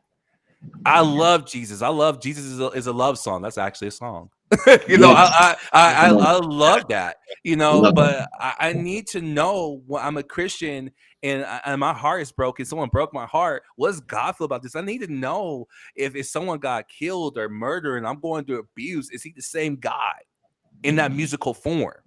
Yes. Because believe it or not, music is a big influence in our world. Yes. And I say world, not just Americans in our world. Music has always been a powerful influence. It's a powerful communicator. It's a powerful tool, and is a lot of times how people cope. There's music used for therapy, musical therapy that help people with heart diseases and mental health issues. And musical therapy has brought people out to a better breakthrough and at least a more functional way of life. So music has waves in power. Music personally, when my anxiety helps me to this day. Music, we're talking about we're crossing the streams a little bit, but they're talking about fitness, and someone like, I can't even touch a weight while I'm music. Some people like, well, I'm cool without it, and there's no shame to that either. But there's an influence of music. Music gives you that push, when you're tired and you got to push that way. It gives you something about the feeling that gives you that ability to push through. Was also a life. A right song at the right moment can push you into to avenues of breakthrough. However, a wrong song at the wrong moment can spur spurs of anger and bitterness, possibly to abuse. That's why I do think music has the power over our youth today, and it does cause them to do things. Why? Because it's a feeling thing. If you feel good about something, you gonna do it. I just don't like how we try to like sugarcoat that, and that's my thing. I'm like, let's not sugarcoat it. Okay, Correct. music is about feeling first, usually for people. Yeah. Okay, so they feel something that resonates. Half the time I ask my niece, I said, what are they even talking about? Oh, I don't know. They sound good because she felt it. Right? Okay, now watch this. Now, when she starts feeling it, then she starts listening. Mm. Down to the booty braids. Wow. Down to the booty braids. So, Oh, because it's like I felt it first, and then I start listening to it, and now I do it. Because now it starts to form an ideal in my head. And that is the curse and the blessing behind music for any genre. That's not just limited to gospel. There are some gospel music that made me more bitter as a Christian than any Janet Jackson song could have ever done. Okay, now I'm being scandalous. Let me be real. Long as I got King Jesus, had me bitter with people for years. And shout out to Vicky Wines, I love you. So one of my one of my songs, because to me the core of the song is, if no one else got you, Jesus got you. I think that is a principle we go on to, but for someone who's young, listen to that, who's bitter, who's been abused by the world, as long as I got King Jesus, I don't need no one else. I don't need no mother, doctor, lawyer, father, teacher. That was a PowerPoint of the song. I don't need that because I've been abused. And so now music is shaping my literal walk. Walk equals conduct. How I handle myself. In the Bible, that's what it means to walk. Your conduct, how you live. And so it's powerful. And that's my thing with gospel music today, is the responsibility of it all. Yes, continue to make music that make you feel good. I have an artist right here on live, and Willy, his music makes me feel all of that. And because I know Willy, in a sense, it's kind of like a diary. You know, I talk to Willy quite often. There's certain songs I'm like, I got a better peek in his mind. And because I know where he was at writing this song, as much as it hits for him as he created, it hits just as hard for me because I have my experience there too. I have a double experience. His experience of knowing him and the experience of living it myself. That's incredible. But see, that's a responsibility. Yes. And I'm having a problem because, I know you're Deacon Joe. Because one last thing, watching this, I told you guys I was watching Show Kingdom, and I will reportedly say, I almost will say shamefully so. I have we have devoured the show. We finished 2 seasons. It's a show produced by Kurt Franklin. Okay. Okay. And okay. Because you're like, what's that have to do with music? Because I'm about to show you. Because it to me, it's Kurt Franklin's response to an Empire. If you guys don't know what Empire is, Empire was a very popular show on Fox. That was actually, I ain't gonna lie, it was one of my favorite shows. That was really well done show, but it really evolved around music. And so the gimmick of both these shows is to tie music with drama, right? And that's what made Empire amazing, is you are getting a lot of dramaful scenes, but you're getting good music at the same time. Empire bridged a lot of paths for a lot of actors and musical artists at that time. And so that's what Kurt Franklin is trying to do with Kingdom. And it's matter of fact, one of the main actors from Empire is the main actor in this show. Which is crazy. I forgot old girl's name. She played Tiana in Empire, but now she's playing the girl Rebel in this show. And so Rebel is the gospel artist who was a stripper trying to become now a gospel artist. And anything you think about the show is in there. You do have some cuss and sex, a little bit cringy, because you could tell there's certain things that are just being forced to kind of make it edgy. Because that's the thing, when you're a Christian, I gotta make it edgy. Because if I go in these realms, I gotta make it edgy, let you know that we can talk about Jesus, but be edgy too. It just comes off force. And I don't know if you know what that is, what I'm talking about. But to me, it's kind of cringy, because I'm like, you don't have to do that like that. Just I don't know, be normal. But it has some of that in there. But the music is a selling point too. But the problem with the music is, I'm like, man, I don't feel nothing. That's one. And this is subjective. 2, I feel like on a mental level when it comes to my walk, what is different for me listening to Sexy Red in this album? Uh-oh. Okay, now I know that totally might mess with some people, because for me they're the same thing. Like, he has a song about, I don't know how he did this, but it's pretty much talking about her body and her body being the place of worship, but it's very sexual, very cringy. It's really weird. Willie, I'll send to you guys later. Maybe if I can find it, I'll send to you guys in the message. But I'm like, only thing she did was sprinkle Jesus on it, but the innuendos about sex and things like that, I'm like, I can go listen to some Sexy Red. Dang. Now you would say Sexy Red crazy. That crazy though, right? But I mean, she talked about the same thing. You just try to, brush it up and make it more palatable. And so, well, no, this is gospel. That's my problem with the industry today. And that's what I was thinking about when I was talking to you guys about this. Is I'm like Joe, in a sense. Cool, whatever. If that appeals to you, fine. But let's not play ourselves. Yeah. Let's not say, oh yeah, what I'm doing is for God. What you're doing is not for God. And that's where this ended up getting, because I feel like the gospel industry is very mirror of the church. Is we gotta be relevant. You got gospel superstars doing crazy stuff. Superstars, yeah, that's doing stuff that it says we're talking about let it rip, which is a problem. Is you got superstars grinding and going crazy on camera, and they gonna get mad. So, well, you're a gospel artist. Well, don't be saying I'm a gospel artist, but you said that yourself. You said that you take God and that he's holy and he's this to you, and then now with someone because you want to be a superstar now you mad. Don't play yourself. If you want your music to just be music, to let it be music, but don't. And I know this might be like, I might be coming at like harsh, but that's my thing with this, because I'm a white black person. Sometimes I am. I try to let gray live there, but the core of me is still white and black. Be who you say you're gonna be. I'll respect, and who's like, I respect the Charlie Wilson.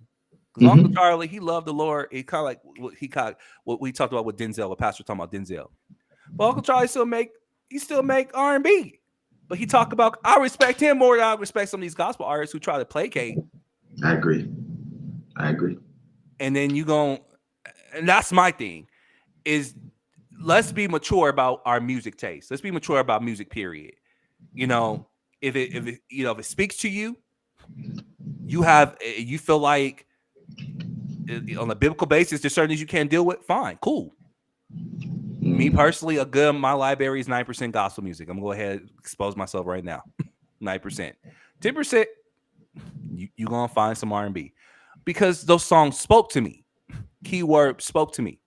I'm sorry, I'm not a really raunchy type of music person. And that's just not me being judgmental. It's just like, that's just weird. That's me. Wow, God. I'm like, I don't think you need to air out your whole sexual bedroom on the tape. I don't want to hear that. That's between you and that person, sir or ma'am. I want to mind my business. I don't want to hear about that. But hey, if that's what you want to do, go ahead and knock yourself out. I just want to be listening to it. I got some comments. Let's get to work. And I know I dropped a lot in there, so I see a lot of process going on. Joe, you were processing on something earlier. I want to hear about it. But let's start off with Tim. Dad, I meant to say good morning. Tim is my father. I probably should say on stream, be professional, protect his morning, whatever not. But good luck with that. Good morning, Tim. That's weird for me to say. That's why it bothers me. But good morning, sir. How you doing? I saw it way earlier. Music sets the atmosphere for how we interpret the world around us. It's interesting that every movie you watch has a soundtrack. Absolutely. A movie without a soundtrack would be crazy.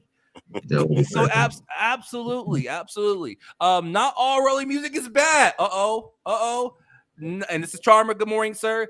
Not all gospel music is good for the spirit. This man coming in cooking. Having a spiritual discernment is key. Absolutely. Yes.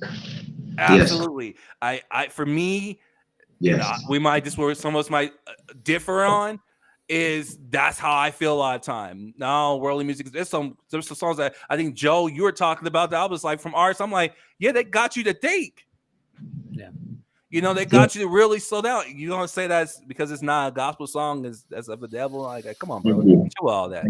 You know, but there's been some gospel songs. I'm like, man, with some spiritual discernment, I'm like, that was just not good. That wasn't it.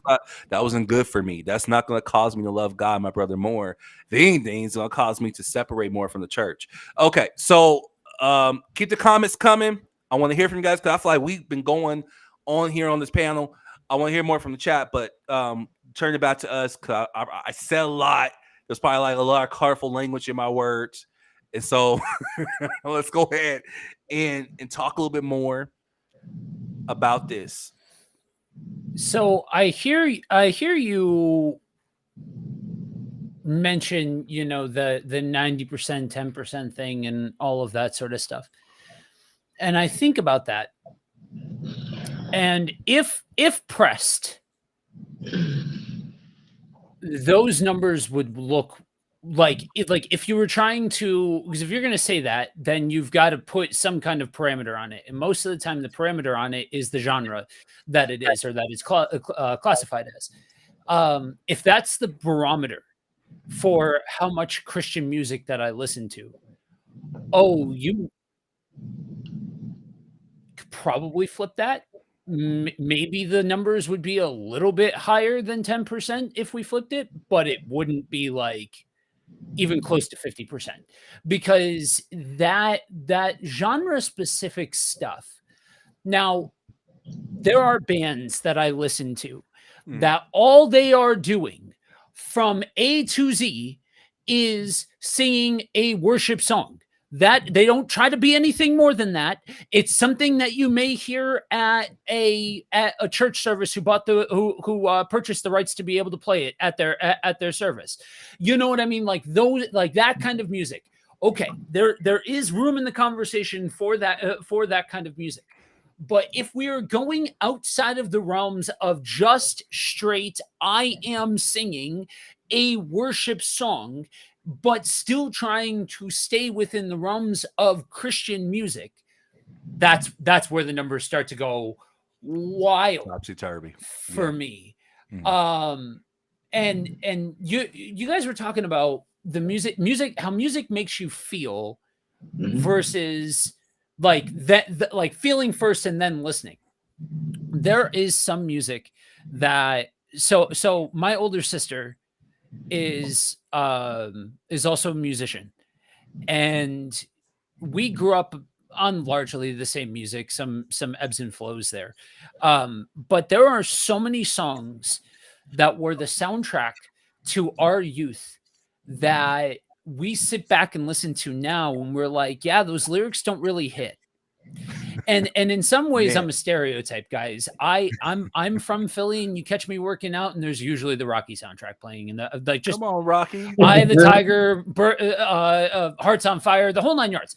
And I had a Survivor CD far younger than most people. Sorry, but that was my stuff. But there are music, there are pieces of music, there are certain artists, there are certain, it's not a whole genre, it's more down to specific music that, you know, they have fallen off because I don't resonate with that anymore. Or, you know, like when I was doing MMA, I was a very angry dude. When I was, you know, there's some of us from Philly would argue that you're never not about, once you learn how to be a boxer, you're a boxer for life. Kind of like being a chef. Once you're a chef, you're a chef for life. Doesn't matter if you're practicing in the restaurant. Sure. But when I was actively fighting, I was a much different dude. I was real angry. I hated the world, and I was looking for a legal outlet for all that. And so in training camp, there was a singular focus. I was going in, 2 men may enter, only 1 may leave. And the music that I listened to reflected that. Yeah. And I found myself in a post-Jesus world after my come to Jesus moment, like I'm aware of my emotional state more than any other part of my life. I vibe with Ecclesiastes at more now than any part of my life, but I'm not angry like that anymore. Yeah. I don't have that beast in me anymore. Yeah. That's why when people ask me, could you ever fight again? No, because I don't know how to fight without being just pissed off at everything. You know what I mean? Yeah. And that so that barometer has shifted for me over the course of time. And that's why, I used to be like UT, where a lot of this stuff was black and white. A lot of this stuff was, man, if you claim to be a Christian artist and you're out here saying anything that's contradictory to the scriptures, then you are wrong. Actually, one of the artists that really changed the way that and expanded the way that I thought about that was NF. I love it. When I was first introduced to NF, it was under the guise of him being a Christian artist. I have no idea how he professes or whatever, or what he would classify himself as now. His last CD was more of like a mental health diary rather than like a Christian CD or like a music from a Christian artist. Right. But I don't hear anything in the music that he's trying to be something that he's not. Right. You know what I mean? And that it reworks. The more you get exposed and the more you mature spiritually and all of that kind of stuff, for me, it changed the severity in which I looked at things. There's a singer, Tom Petty. Tom Petty is I because of the era that he came up in, surrounded by guys like Bob Dylan. He's so underrated as a musician and as a songwriter.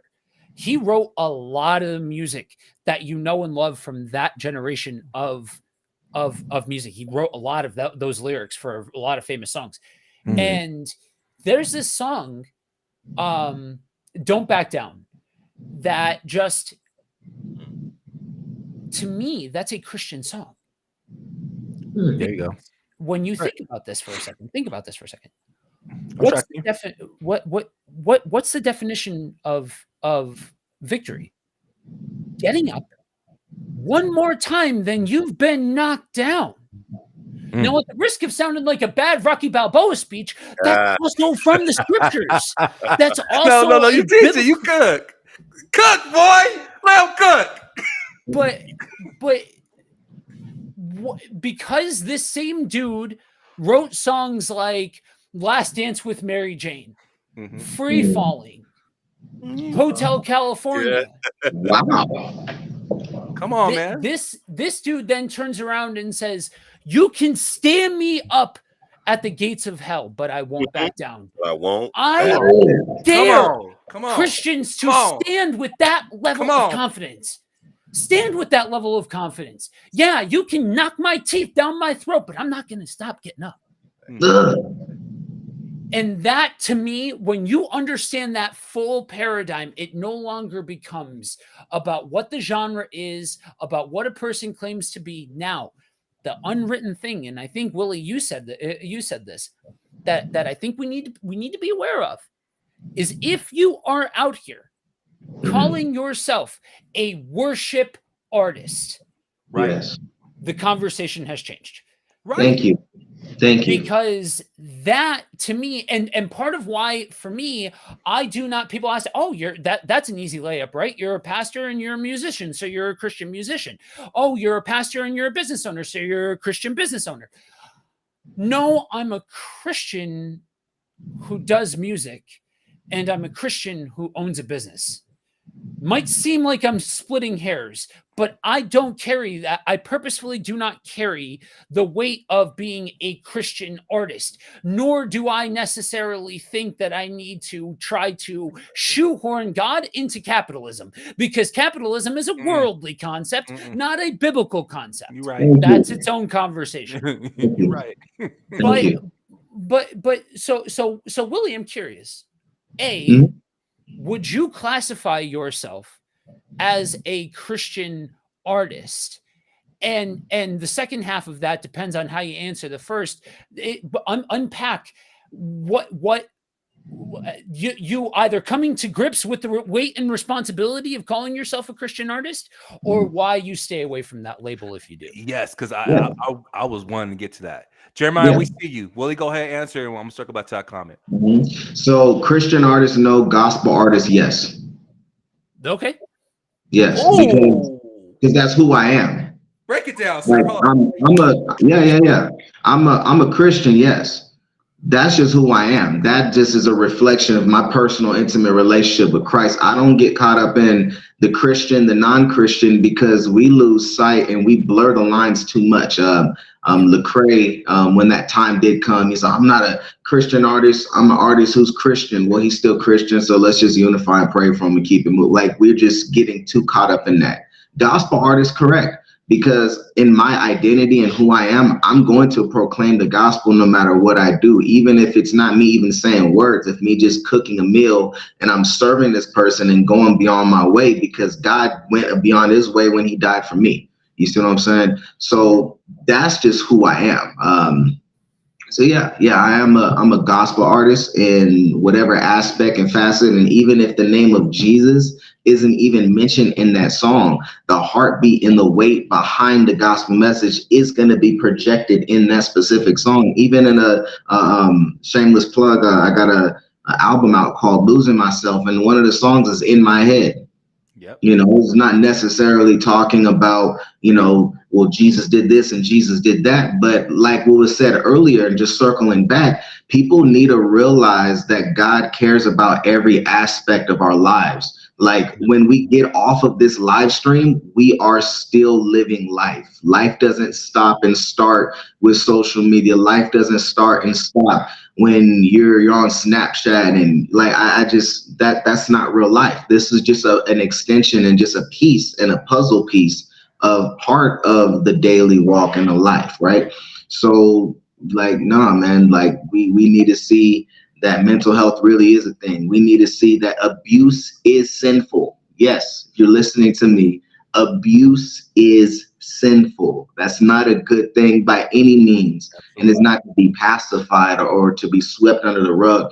Uh, I wanted just to segue real quick. TC, you said something that really stirred me up and it was really good.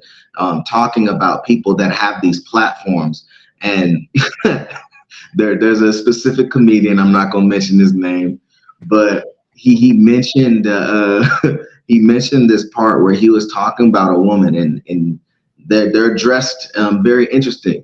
They're dressed very provocative, to say the very least. And this man approaches her, and she's like, "Oh, why are you doing? Because I'm dressed this way." And he's like, "I can understand, ladies, why you say that, but that's confusing. Imagine me wearing a police outfit and somebody comes up to me and there's an accident and there's an issue at hand and you approach me and I'm looking at you like, hey, just because I'm dressed this way."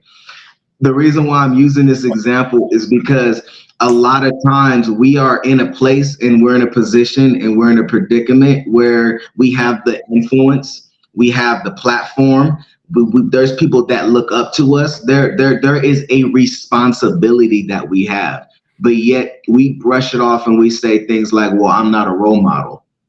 Well, hey, here's the scandalous part: musician, gospel artist, Christian rapper, whatever you identify as. And this goes for even secular artists as well. Artists, period. If you have a platform, you have a responsibility.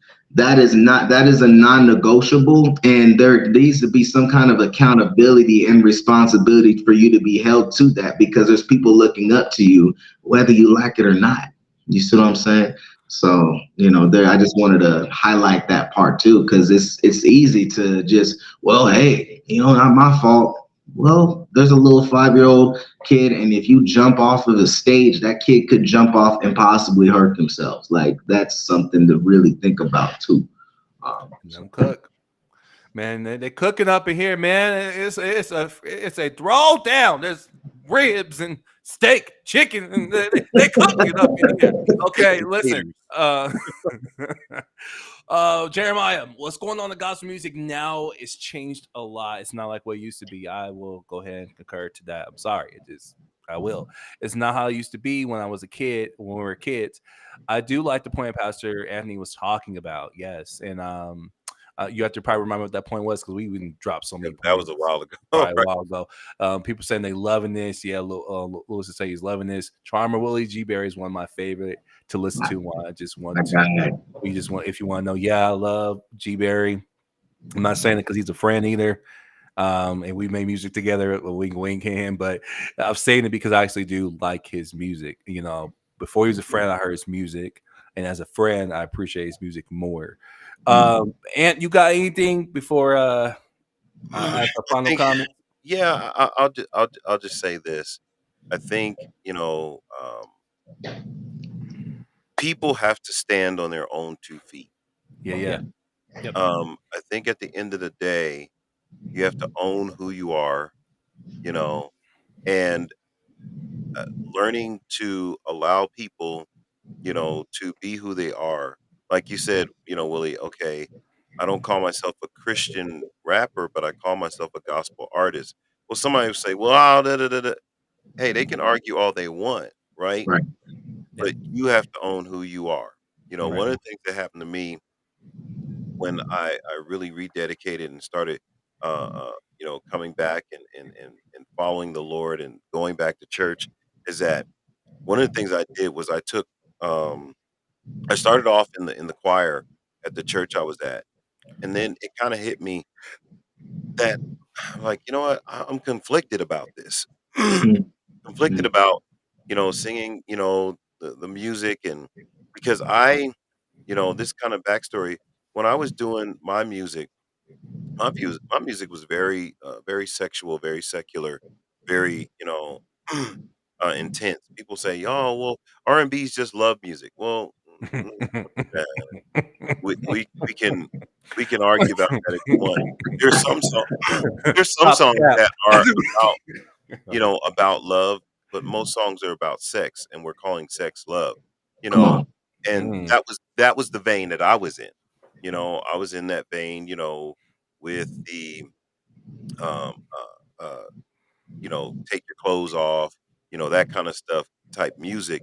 And so when I started, you know, walking with the Lord again and I took some time away from music. I was like, you know what? I gotta, kind of examine what's going on with me, you know, Mm, and that's what made me personally feel like, for me, that genre is not just listening for me.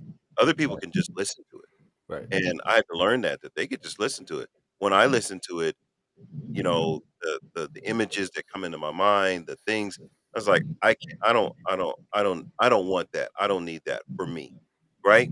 And so, because me and my wife disagreed on that. My wife could, listen to stuff and I just tune it out. Like I don't wanna hear, you know, uh, you know we can have a threesome or did or did I was Whoa. like, "You're saying that that's just a beat, that's just a song." For mm, me, I can't do it.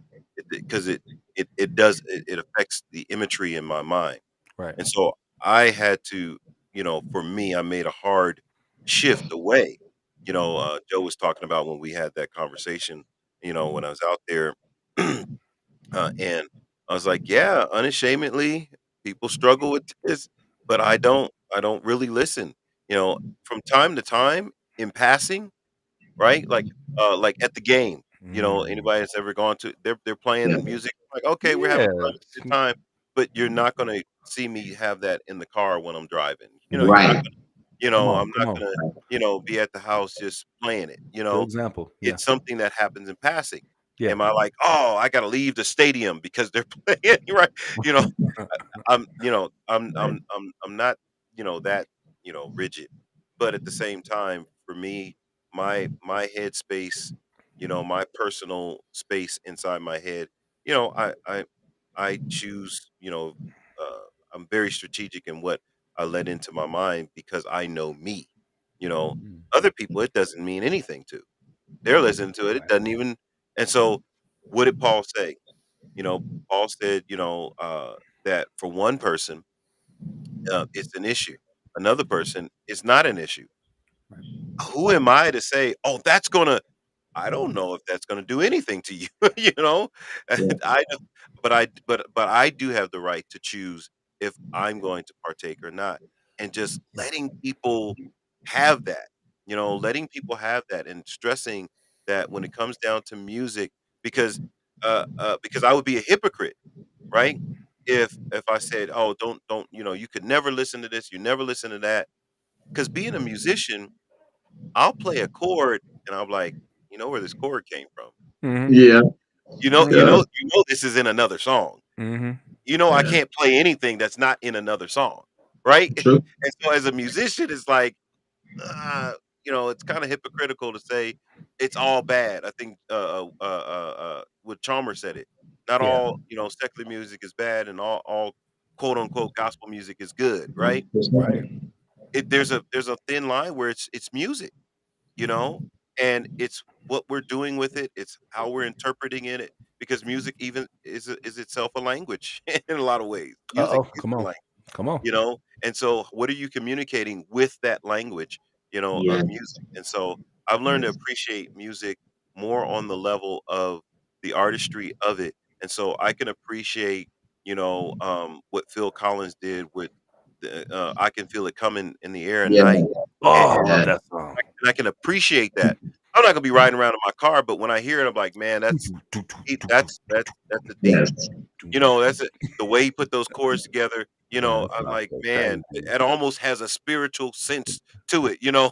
when you Yes. hear the chord progression. I'm like and so from an artist standpoint, I can appreciate music and I don't have to, demonize this or demonize that. Now some stuff, the lyrics are just crazy, right? And Right. you know, that's one thing. But, I love the conversation and I love the freedom that we all can share when it comes down to enjoying or expressing our likes and dislikes because I'm gonna tell you this, I love music. I really do Right. love music and it's very wide range of music that I enjoy. Um, and so I think we I think we have to be able to exist there because music ain't going nowhere. Right. Man, so good. Tim Mays, he says, Amen. Joe, it's all about the heart posture of an artist, not the song style or even the genre. Worship is a heart posture, not just the type of music. I think he was saying that when you were talking about, the genre of songs and how it makes you feel and how it could speak. Yes, absolutely. Listen, guys, if you'll take anything that we're saying today, we're laying down, is there is a freedom in music. Music, like pastors eloquently said, like we all said, in powerful ways, is a way of communication. Music is things that have helped us out in hard times.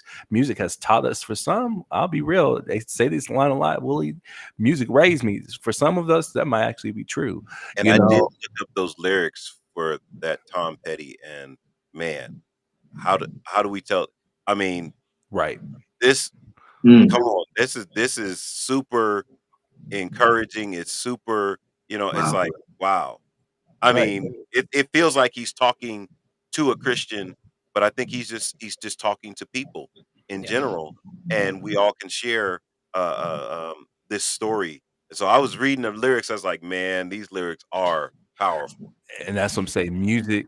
Go ahead. Go ahead. That's for me, the beauty of music comes in the same way that the beauty of the truth of relationship with God comes. And by that, I mean, you guys have heard me use the playground analogy before. And if you never have, then what I want you guys to do is I want you to envision a playground. You are standing at the playground. Now on there's a fence around the playground, and on the other side of the fence, there's a highway and there's street. You don't go past the the parameters of the playground. But then turn around for a second and take a look at the entirety of the playground. Now, what if instead of being so fixated about not going over that fence and not going too far, instead you were focused on the fact that God says to us, go play. Just go Mm. play. You've got the playground in front of you. Go fall on your face, skin your knees, get back up, do it again. Like that, you get to experience life and a different posture when you understand that part of the Christian experience is the embodied life. Instead of trying to level up as a Christian, instead of trying to be a super apostle, instead of trying to be this superhero-esque figure within Christendom, instead take a second and realize that I get to live an experience fully and completely immersed in the presence and relationship with God. And that idea of music, when you can take it in, sure, yeah, there's nonsense. There's always nonsense. There's nonsense in Christian music. There's nonsense in non-Christian music, whatever. But when you can look through the lens of the embodied life, even a song like that from an artist that does not claim in any way, shape, or form to be a Christian artist, you can still take the truth in that and say, this is good. Does every song end up like that? No. But that's the beauty of being able to approach life like that, but also embrace the discerning spirit of God that we are indwelt with. Yes. Yes. That's good. Man, listen, we land this plane, but questions, comments, and concern. I'll give you a couple seconds while we go through our rhetoric. I'm just playing rhetoric, but we go through our thing of sharing where you can find us. So questions, comments, concern, make sure you tap them. You gotta be quick, okay? Don't be slacking. You gotta pick up your fingers a little bit. Listen, G-Bear, I'm gonna start off with you. Tell the people where they can find your music, man. We want to know where we can find you, and tell us where else they can find you social media wise. Yeah. So my name is Willie G Berry. That's Willie G-Berry. You can find me on Amazon, iTunes, iHeartRadio. Literally, I'm everywhere like air. All you got to do, I have a new album out. It's called Losing Myself. I have a single called Word, Repent, The Way. Yeah, you can find me on all digital streaming platforms. And as far as social media is concerned, you can find me on Instagram.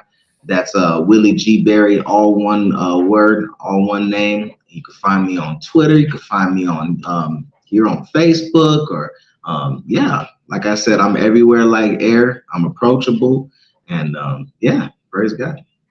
Yeah. Man, make sure you guys are tuned into the network, because we are always having things going on here throughout the week. I know we have streams literally of all kind between these two gentlemen. For me, my bottom right and my top right, just to kind of give them a clarify where they can get the access to these incredible streams. I'm gonna go ahead and turn it over to Joe and Anthony. Joe, I know you got something going on Friday. Can you tell them about what that is about and where they can find it and what time that is? Yeah, so every Friday morning, 9:30 a.m. Eastern, I'll let you do the math from there. We are walking our way through the Old Testament with Kingdom on the Road, looking to demystify the Old Testament. We just started Numbers. And so we have greatly picked up the pace, but we are there long form, usually 2.5 hours, give or take, every Friday morning. Also have my show Buddy Walk with Jesus that comes out every Wednesday. On there, we're kind of marrying the worlds of walking through the book of Acts while also discussing current topics, on the idea that it was always baked into the thesis statement of the church that there should be a variety of different expressions of worship. And Yeah, for me, the same. Normally, I'm on Kingdom on the Road on Fridays. We go verse by verse, line by line. We break it all the way down. Man, I call it the Bible bus, and so you better get on, because we're going from we're going from one stop to the next stop, and I really enjoy it. So if you are a person that's an avid Bible studier and you want to, go through the Bible, maybe you're not a fan of preaching per se, but what we do is we just read through, explain, unpack. We'll even unpack, the Hebrew or the Greek or whatever is there, and then read through. And so in 2 hours we can do two, three. There's times where we done 4 chapters, of heavy lifting, that you can go back and pick apart and stop and pause and read through. And then I have different stuff going on. Monday Motivation with Kavan Smith. We do that on Mondays, pretty much every Monday, and it's just basically a recapping of our past week or whatever we find as a topic that will encourage or motivate people on Mondays.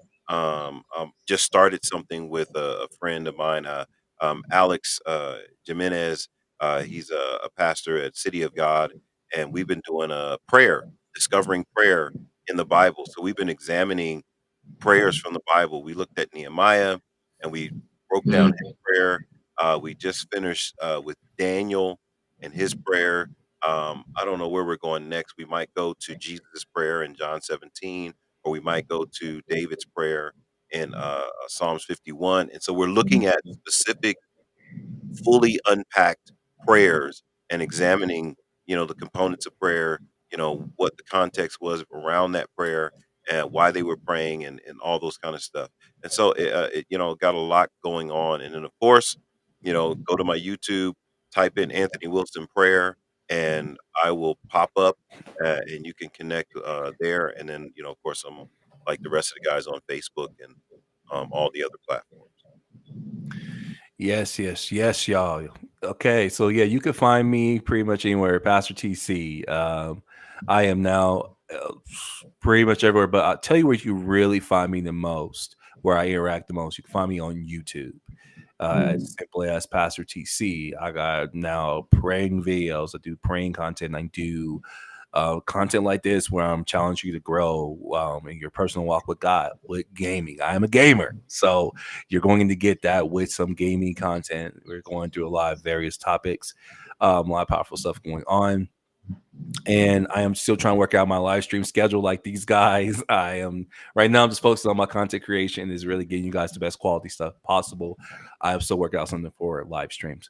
With that being said, you could always find us here at Let It Rip every Saturday, 7:30 MST my time. And I think you said, what time is yours? Was 9:30. 9:30 Eastern time for Let It Rip, so that way you never miss a live stream. Y'all see how we get down here. These men were cooking, bro. I got a plate with me that I'm taking off. Okay, so these brothers be cooking. Joe, go ahead and land the plane for us. All right, guys, thank you all for joining us for another edition of Let It Rip. Guys, as you are watching this back, feel free to go ahead and drop a comment. We still pay attention to the comment section even after we are off the air. But guys, until next time, we want you to remember 2 very important things: that you are prayed for and you are loved deeply. All right, peace, y'all.